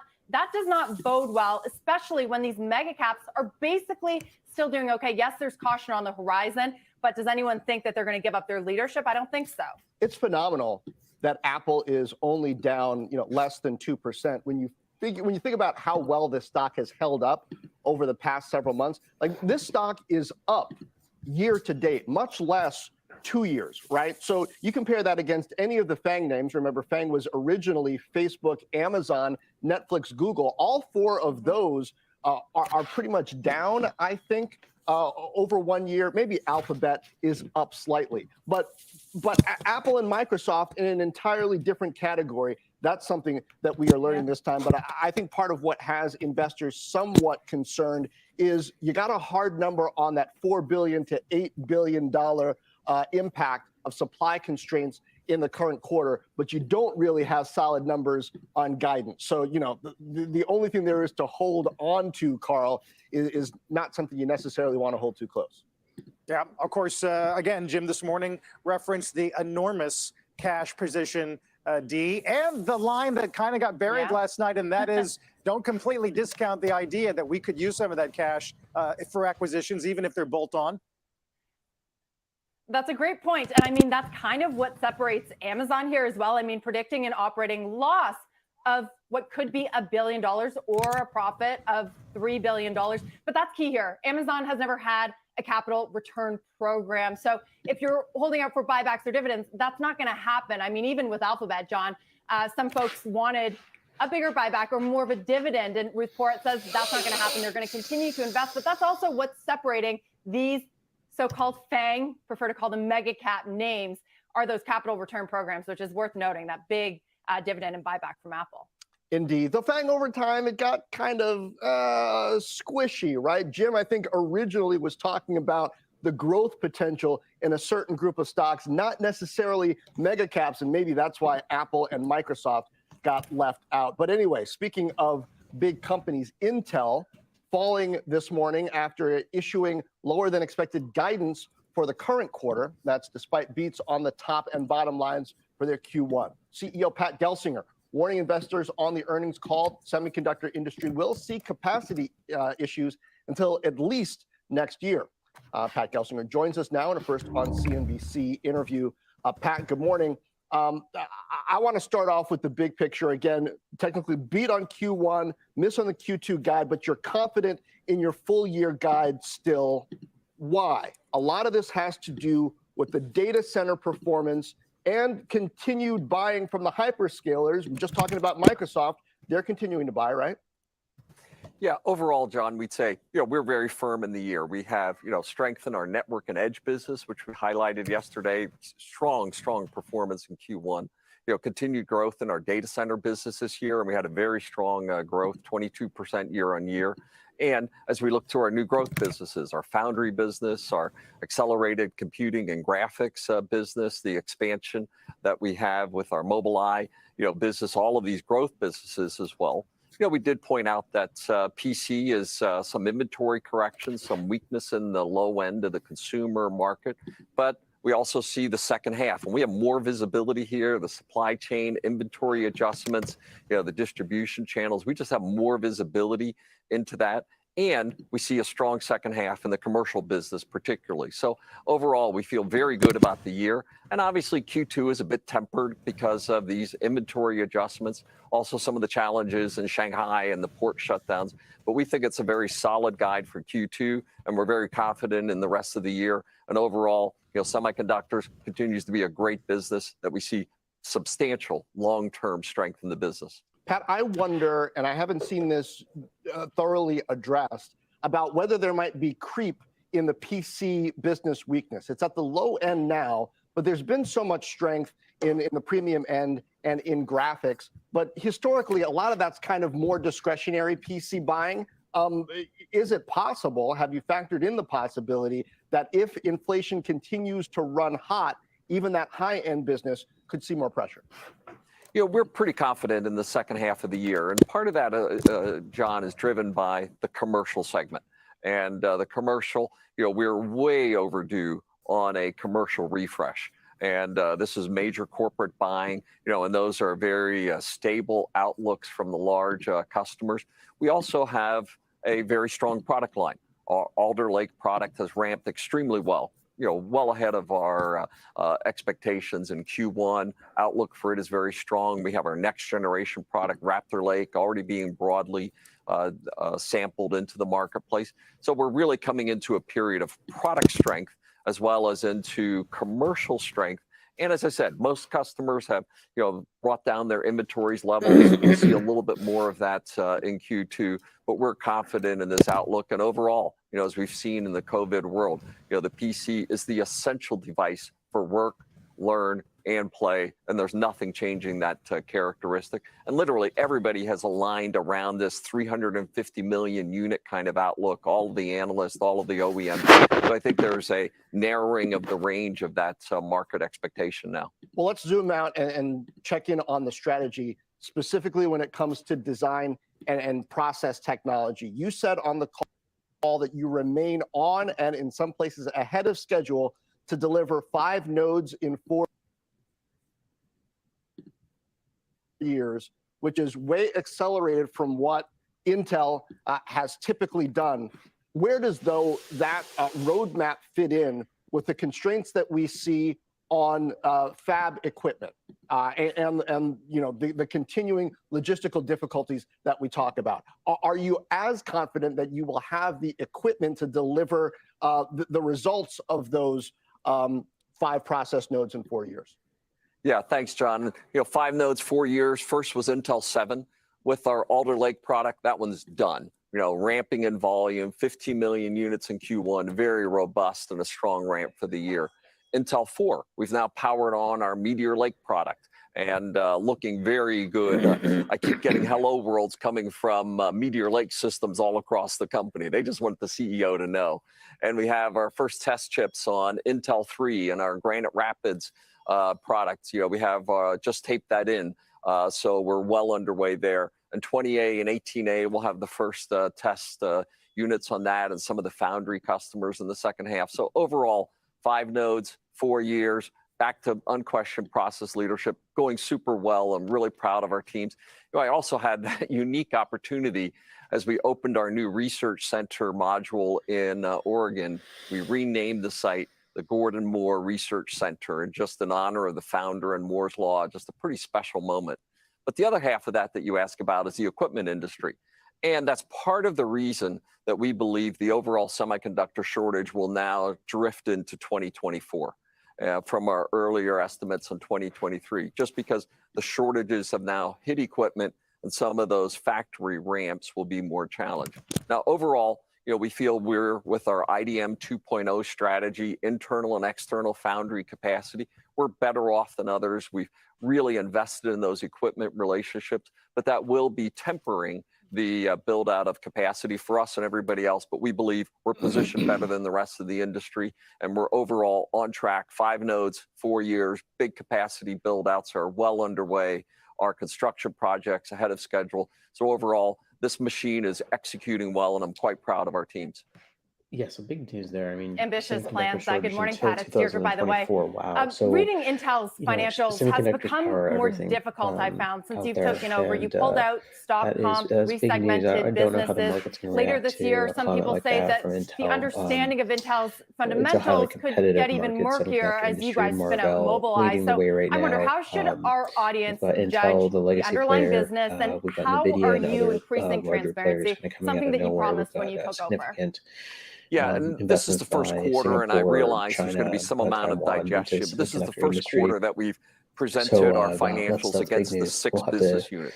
And the reason we did that is they align with the markets. They also align with exactly how I am running the business. And we have 6 general managers that are held accountable for their businesses. So in this way, I think the transparency has increased, 6 business units. The alignment with our business, with how we're presenting those to the market, increases. And we're trying to give investors all of the old to the new reconciliations that they require to see how the business looks. We've also, I think, laid out very clear 5-year plans and given the street plenty of points along the way that they can measure us against. And as we saw in Q1, we hit all of those metrics, new product metrics, the financial metrics, the capital cash flow metrics. We're giving them much more transparency.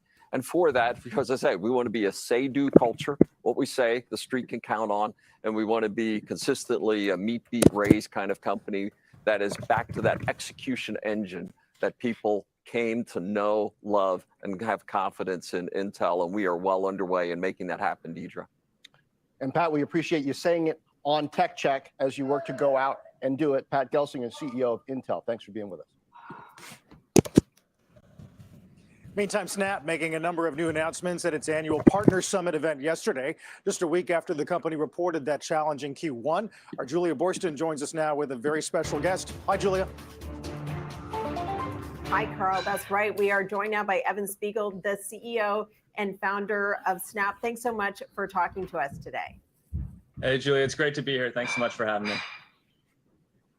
So, Evan, we have so much ground to cover: augmented reality ads, the new hardware they introduced yesterday at your Partner Summit. But I want to start with the very foundational issue of user growth. You just reported much faster than expected, 20% monthly active user growth to 600 million. Your daily active users have consistently been growing faster than expected. My question to you is, can you keep up this rate of growth? Well, we certainly have a huge opportunity globally. There are still billions and billions of people who don't yet use Snapchat to communicate with their close friends and family. And so we're very focused on that opportunity. We've been making lots of investments to improve our application, make it easier to use on a wider range of devices, to partner with telcos to make our service more affordable. So there's plenty of opportunity around the world, and we're really excited to stay focused on our community's growth. And what about competition with TikTok? What kind of impact are you seeing from TikTok? Or are there other services that are more focused on messaging that are having a bigger competitive impact?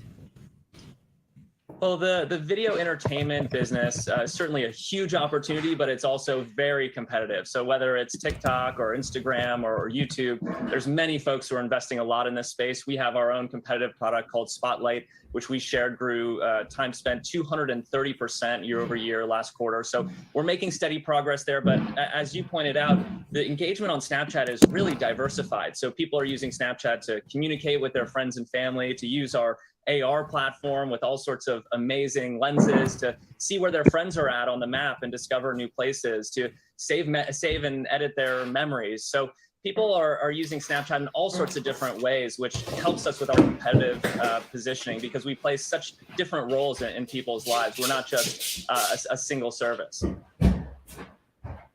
Evan, shifting gears over to your revenue outlook, you outlined how revenue growth is slowing dramatically in the wake of the war in Ukraine and all these inflationary pressures. But I want to ask you about a different revenue pressure, and that is Apple's operating systems changes. You've talked in the past about how challenging it has been to work around them, but have you fully addressed that issue? And when, if not now, will you fully have found workarounds to that Apple iOS issue? Yeah, we've been making steady progress there. I believe we shared in the lead up to the invasion, our direct response revenue was growing about 50% year over year. And the full quarter year over year growth rate was actually higher than our overall revenue growth rate, which grew about 30% year over year. So we've been making very steady progress there. I think we also shared on the earnings call that advertisers representing about 90% of our revenue have now implemented our first-party solutions that allow them to measure and optimize their advertising campaigns. So, it's going to be an ongoing journey, and we expect more platform policy changes, of course, from Google as well. So we're just focused on serving our advertisers, making sure that they can achieve great ROI on their advertising campaigns. And it's an ongoing journey. It was before the platform policy changes, and it'll continue to be, because we always want to be improving the return on investment for our advertising partners. Yeah, and we certainly expect some more of those privacy-focused changes ahead. But returning to those macroeconomic factors, whether it's inflation or supply chain constraints, putting pressure on advertisers. What's your outlook for how long those pressures, as you see them now, will impact the business? And is there anything that you're doing to help brands work around them or make Snap more appealing considering those constraints? Well, I certainly wish I was an economist. So it's too hard to say. The macro environment is obviously very complex right now. I think when you have a nuclear power going to war, it just creates a lot of uncertainty. And I wish I was able to predict the future, but I don't think that's possible at this point. So we've just stayed focused on helping our advertisers meet their business goals, whether that's with our video advertising and performance products or with augmented reality, which has been a huge focus of ours. We've seen how augmented reality try-on, for example, can drive much higher conversions for advertisers. And so we've been working to scale that out, including with some announcements yesterday at our Snap Partner Summit. We've found that brands often say, gosh, I want to engage with augmented reality, but I don't have a whole catalog of 3D assets. How can I get involved with my 2D product catalog? So we released a product that allows advertisers to bring their 2D product catalog into augmented reality and enable product try-on with those 2D images so that users can try on thousands of different looks or outfits without ever changing their clothes. And of course, that helps with exploration and consideration, but also higher conversion. And that's something we're really excited about. Hey, Evan, good morning. It's Deirdre. I got to ask, what do you make of what's going on over at Twitter? Do you see Elon Musk's takeover as perhaps an opportunity for Snap to gain advertisers or users or even engineers amid so much uncertainty? Or do you think that he could ultimately change the whole landscape that could make it more difficult or just different for you to compete? It's hard to say because the platforms are so different. Twitter is this public square and Snapchat's about communicating visually with your close friends and family. So, I don't think there's a lot of overlap. I think the strategies are going to continue to be very different, but who knows? Elon is so passionate about the Twitter product and I'm excited to see what they come up with over there. Guys are announcing this Pixie drone for $230. In a way, this seems a lot more practical to me even than spectacles. What's the role of this kind of hardware in your strategy? I mean, it doesn't seem like you're looking to do mass market Apple or even Sonos numbers with these things. Should we think of this even in terms of how Roku is using hardware, or is it more inspirational? Well, as a camera company, we're always experimenting with evolving what the camera can be. And what we learned with spectacles when we first released them is that people love capturing hands-free video because they can explore the world without having to hold their camera in front of their face. So we started experimenting with free-flying cameras because they give you a totally new perspective. They situate you in your world with your friends, and they allow you to create a totally new type of content. So it's still an early experiment, but it's a really fun product. And I think people are really going to enjoy playing with Pixie. But what can we tell from this product or learn from this product in terms of what your strategy is going to be for hardware going forward? Will there be many more devices that you're launching, and do you see some of them as being mass market plays?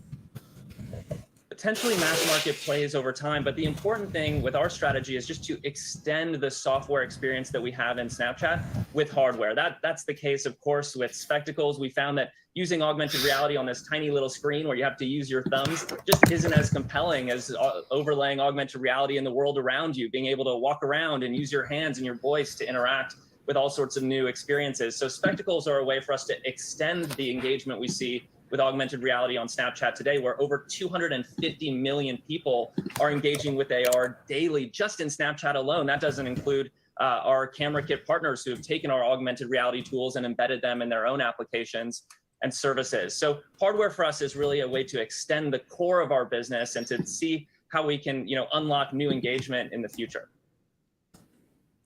Now, at your event yesterday, you unveiled all sorts of new augmented reality tools for advertisers specifically focused on e-commerce. And you also had some pretty impressive numbers about how many people are already using lenses to try on clothes. Draw the connection between those lenses and advertising on the platform. Are you seeing that kind of technology actually increase ad spending? Yeah, this has been really exciting for us. What we saw very early on, we've been working on AR inside of Snapchat for 7 or 8 years now, I think. And what we found is that people were using augmented reality to express themselves, right? Whether they were vomiting a rainbow or trying on a pair of virtual glasses. And so as we partnered with brands, we found that bringing their products, whether those are accessories or clothing or, a new pair of sunglasses into augmented reality allows people to express themselves with that product, but also see how it looks on them. And when they can see that something's a good fit or complements their style, they can easily, convert in one tap from that AR experience. So what we've seen brands do is build these AR lenses that allow people to try on their products, add them to their brand profiles so they're easy for people to find and experiment with. And then they're buying distribution for those lenses in our carousel, our lens carousel, which is in our camera. And Snapchat, as you know, opens into the camera. So it's a really big advertising opportunity for us because our advertisers are front and center in the Snapchat lens carousel, allowing people to try on and play with their products. Yeah, so Evan, you are making this big bet on augmented reality, and you had recent comments about the metaverse, which you said was pretty ambiguous and hypothetical. What makes you so sure about AR? I mean, you could make the same argument for the internet in the early days, hypothetical and ambiguous. Why not hedge? Why solely focus on AR? Well, I think what's so exciting about augmented reality is, as I mentioned, 250 million people are already engaging with AR on a daily basis in Snapchat. There are hundreds of thousands of developers. There are more than 2.5 million lenses that developers have created on Snapchat. So it isn't hypothetical, it's real today, and our community is really getting a ton of value from our augmented reality experiences. So we're really doubling down on that momentum and continuing to expand our service. And what really I was referring to, technology is complicated enough, so we don't like to use fancy words at Snapchat. We just like to speak directly with our community about the products that we're creating.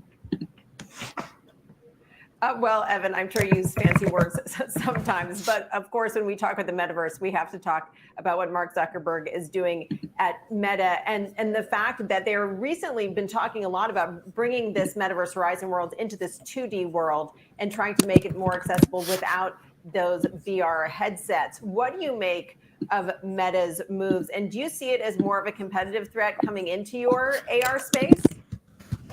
Well, I haven't seen anything yet, so I'll be eagerly awaiting some of their product developments. We'll see what happens. Well, we look forward to hearing more from you and getting the latest, and also trying out that very cool flying camera ourselves. Thanks so much for joining us, Evan Spiegel, on the heels of all of those announcements yesterday and your earnings last week. Thanks so much, Julia. Take care. So yeah, very interesting stuff there. We are an owner of Snapchat and have been a long time owner of that stock. We are big fans of what the team's been doing. The user base clearly is there. The understanding of how augmented reality is to be utilized in day-to-day activity is just constantly being updated. And we're really bullish on what Snapchat is doing. They have a strong vision. They are constantly innovating and testing products. They're looking at the data, trying to figure out what their users want, and they definitely have the support, I think, of the market that originally invested in them. While the stock is down, that's connected to obviously the current woes of the tech sector, but in terms of fundamentals, we believe that they, again, have a strong management team, which is their moat. They have a unique audience that is in real time utilizing their product for a different way to capture memories, very different than Twitter, very different than TikTok, very different than Instagram. So that is really about it. We're going to go back here to Bloomberg. I'm going to move from CNBC back to Bloomberg to see what's happening here. So let's take a look.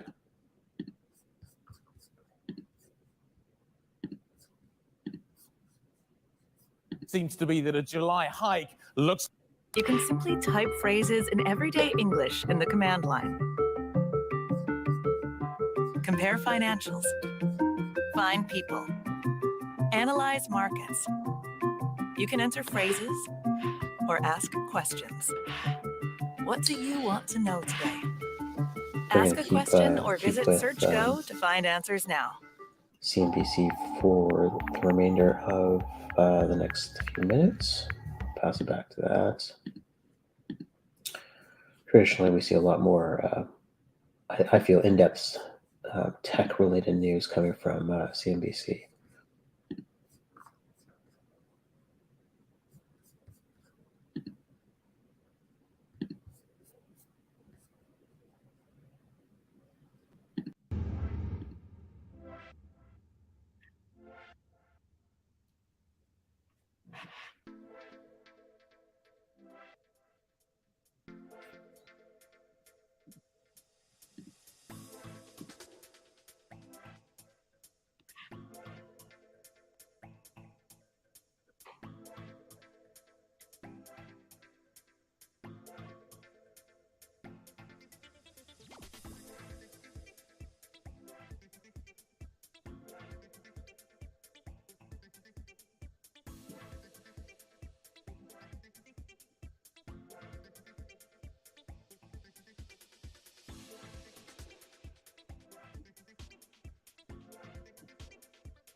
Like that, Alibaba, Pinduoduo, they're up double digits to start the morning. Officials there reportedly promising more policy support to fuel economic growth as the country battles an ongoing COVID outbreak.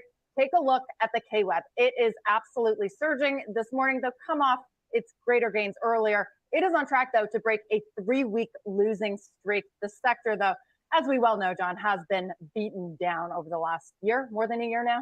Yeah, for sure. Speaking of time, Amazon's having its worst day in more than a decade. So we thought we'd take a look at the stock from a valuation perspective.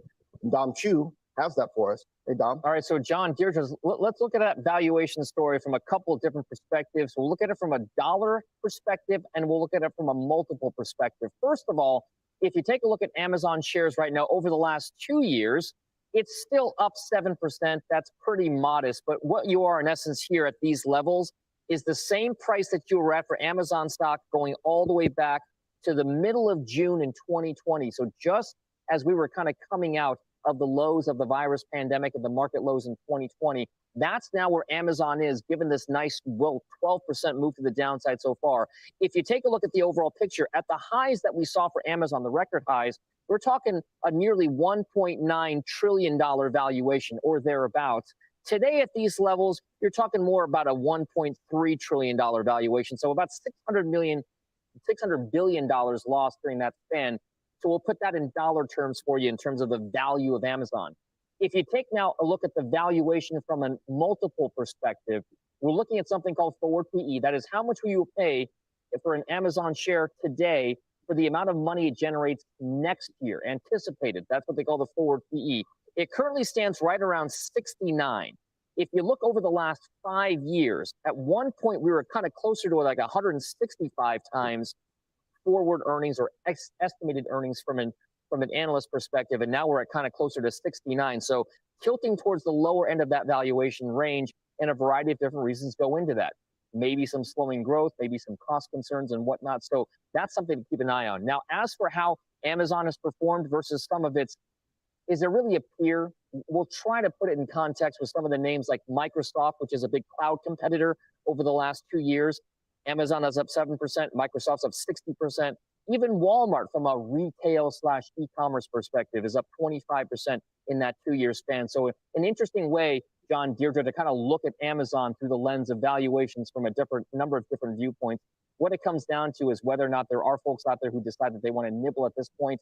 It's going to be tough to call given Amazon's growth profile over the last 2 years, guys. Well, what's especially interesting, Dom, I think, is that Amazon has the strongest cloud business in AWS, and nobody's questioning that through all of these labor costs and logistical issues. So really, it's the e-commerce and logistics businesses that account for this valuation discount, and they're probably giving more of a valuation discount in a way than is apparent in the charts, right? And not just that, you have to look at the reasons why that valuation discount's happening with regard to the e-commerce the consumer spending side, and of course the transportation and logistics side. It's because those sides are maybe more exposed to some of the cost pressures that could be anticipated over the course of the next couple of years, perhaps. We're talking about labor cost and inflation, the unionization drives that are happening in multiple locations in Amazon's warehouse universe right now, as well as this notion that by building some more of these warehouses during the course of the virus pandemic to meet consumer demand, you now have infrastructure to take care of, and that costs money. So all of these things playing out the way they are, Carl, gives you a real sense of whether or not Amazon is a place that's still considered growth or whether it's going to be a value kind of proposition going forward. And some of those valuation arguments are the reasons why those forward PEs are being scrutinized a little bit more these days, guys. Yeah, there's going to be some case studies done, Dom, on whether or not Amazon, one of the best innovators of scale, even they fell victim to overestimating the pull forward from COVID. We'll find out in the years and quarters to come. Meantime, Roku shares getting a boost this morning on the heels of earnings. That's despite some dim guidance. We're going to hear from CEO Anthony Wood on the other side of this break.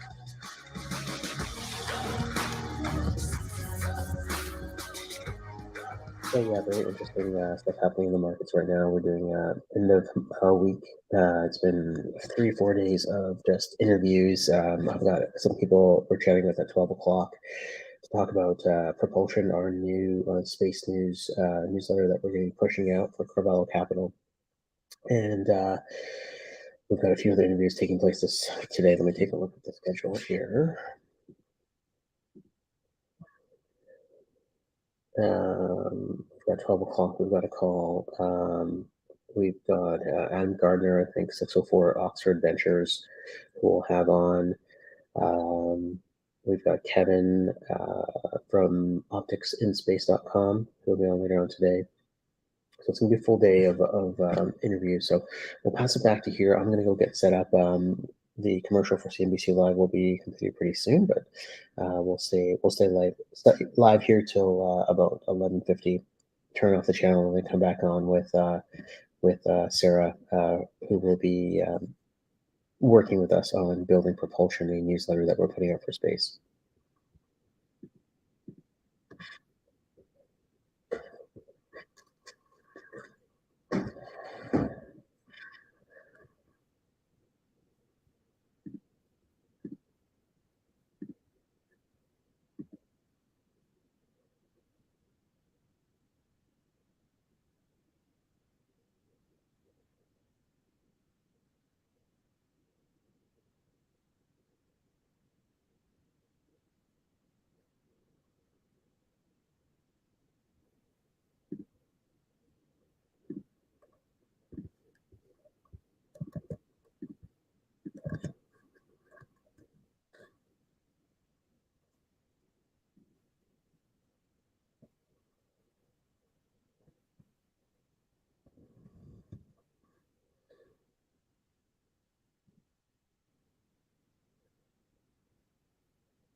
Roku reported a loss in Q1 of 22. Management blaming macro headwinds like inflation, geopolitics, and the supply chain for the year-over-year decline in profits. Our Julia Borston sat down with CEO Anthony Wood last night in an exclusive interview and joins us now with some highlights. Julia? Well, Carl, Roku's Anthony Wood telling me that the company's growth, 1.1 million users added in the first quarter, was moderated by the end of government stimulus payments, while the company's business of selling its software on TVs was particularly hurt by supply chain issues, which aren't going away anytime soon. What the supply chain issues are is It costs more to ship products. It's harder to get parts. That's causing the prices of TVs to go up. That's reducing the number of TVs that are sold overall by the industry. Looking ahead to the second half of the year, the company expects growth to re-accelerate in part because of easier comps with last year, and in part because Roku expects more ad-supported streaming options to help shift more ad dollars from traditional pay TV into streaming. Wood telling me that Disney's ad-supported option and Netflix, the fact that it's working on one, are a good thing for Roku's platform. Advertising generally is a very important part of the streaming ecosystem. It lowers costs, it increases engagement, and it increases the number of people that are streaming. And so that's good for us as a platform because it increases the amount of viewing. I asked Wood if he was concerned that the new joint venture between Comcast, which is CNBC's parent, of course, and Charter, which was announced earlier this week, they're planning to offer a new streaming platform and devices similar to Roku. I asked him if he's worried it'll take market share. We've been competing with Google, we've been competing with Amazon in multiple markets around the world, and we're the number one, and we've been competing successfully, and we've been winning. Our competitors are big companies. They're very successful companies, but they have other businesses that are more important to them than streaming, and so, they're not as focused on streaming as we are. Another potential threat that's been raised by analysts, the merger of Warner Brothers and Discovery, giving the combined company more negotiating leverage with the platform. But Wood told me that mergers will create streamers that can succeed on his platform. Merging is helping to build more competitive streaming services. And the streaming services are not just competing in the US now, they're competing on a global basis. They have to have a lot of scale to compete, to be a platform. Now, Roku shares are up over 8% today, but they are still down 72% in the past 12 months.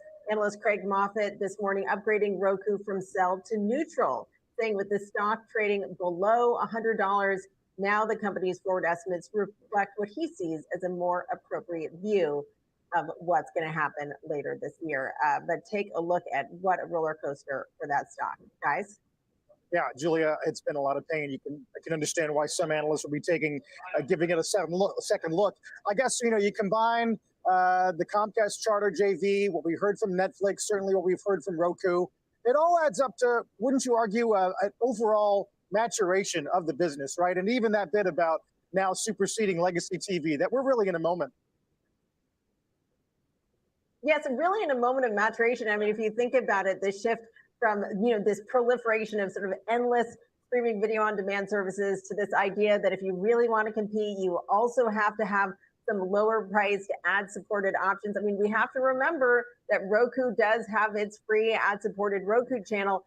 And the question there is, are they going to have to be holding on to that ad market share? Is there enough ad market share to go around as more ad dollars shift over from TV, or are they going to be competing more with the likes of a Netflix? And it was something he would not address directly. I tried to get him to go there, but of course there are going to be a couple of years before Netflix launches its ad-supported version, though Disney Plus has its coming later this year. Julia, trying to connect some dots.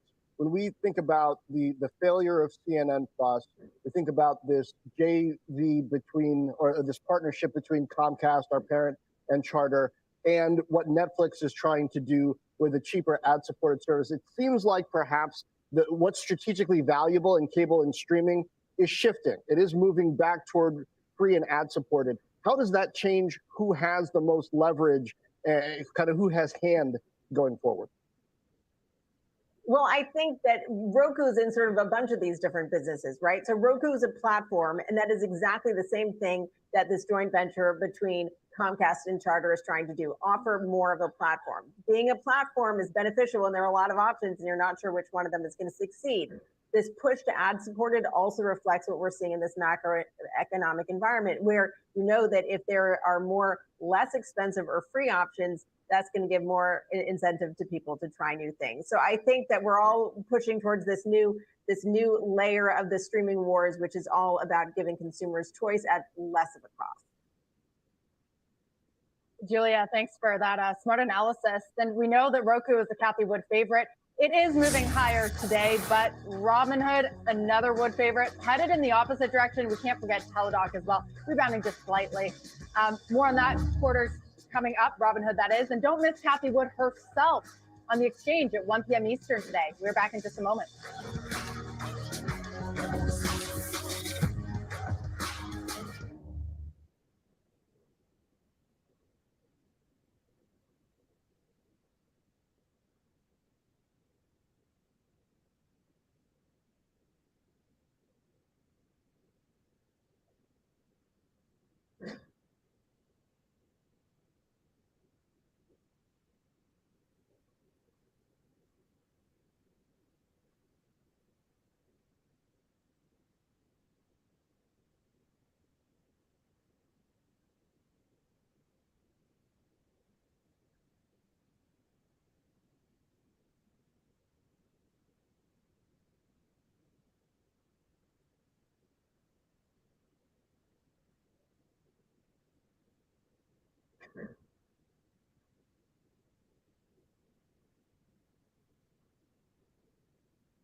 Let's bring things back to Apple. Still in the red, but hey, only fractionally in it. Up more than 20% from 12 months ago. One area of strength in the quarter they just reported is the Mac. Apple's investment in its M1 chip is paying off, and investors could hear more about that. Yeah, I bet they will before next quarter, because we've got Apple's Worldwide Developer Conference coming up. Steve Kovac joins us now. Spoke to Tim Cook yesterday. Steve, the Mac story, so fascinating, I think, because it's typical Apple vertical integration. And given what we just heard from Intel about difficulty in the consumer, Apple doesn't seem to be having much in consumer PCs. Yeah, that's exactly what's happening, John. Mac sales are booming, smashing records quarter after quarter. For Apple's Q2, Mac sales were up nearly 15%, booking over $10 billion in revenue. And let me put that in perspective for you. Back in 2019, Apple booked about $25 billion in Mac revenue for the entire fiscal year. Apple's Tim Cook telling me yesterday this is from the new M1 Pro and M1 Max chips introduced last fall in the Mac. Adding, quote, the last 7 quarters have now been the top 7 quarters in the history of the Mac. And there's more to come. We're expecting more Mac announcements in early June at Apple's WWDC event, like you just said. And the company has already teased a new Mac Pro is coming soon, which will complete the transition away from Intel chips. And I should also mention Apple is doing all this amid an overall slowdown in demand for PCs, as just like you said, Intel reported last night, John. Steve, appreciate that. We'll continue to watch the split between Apple and Intel today. Still to come this morning, Elon Musk selling shares of Tesla as he raises money to buy Twitter. We'll get more on that dynamic in just a moment.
Time now for a gut check on Western Digital. Citi sees opportunity on the heels of WDC's latest earnings, naming the company its top value tech stock. Bullish on valuation, saying it's trading near 50% discount to its peers. Western Digital's revenue and EPS beating the street for the quarter. Shares are higher this morning by a little better than 1.5%. Gut check is back after this.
Okay, we are signing off. We will be back with a topic on space news. So thanks for bearing with us. This is just us getting the content out there. 2 hours and 16 minutes of Bloomberg and CNBC streaming plus commentary. So we'll be back in a few minutes.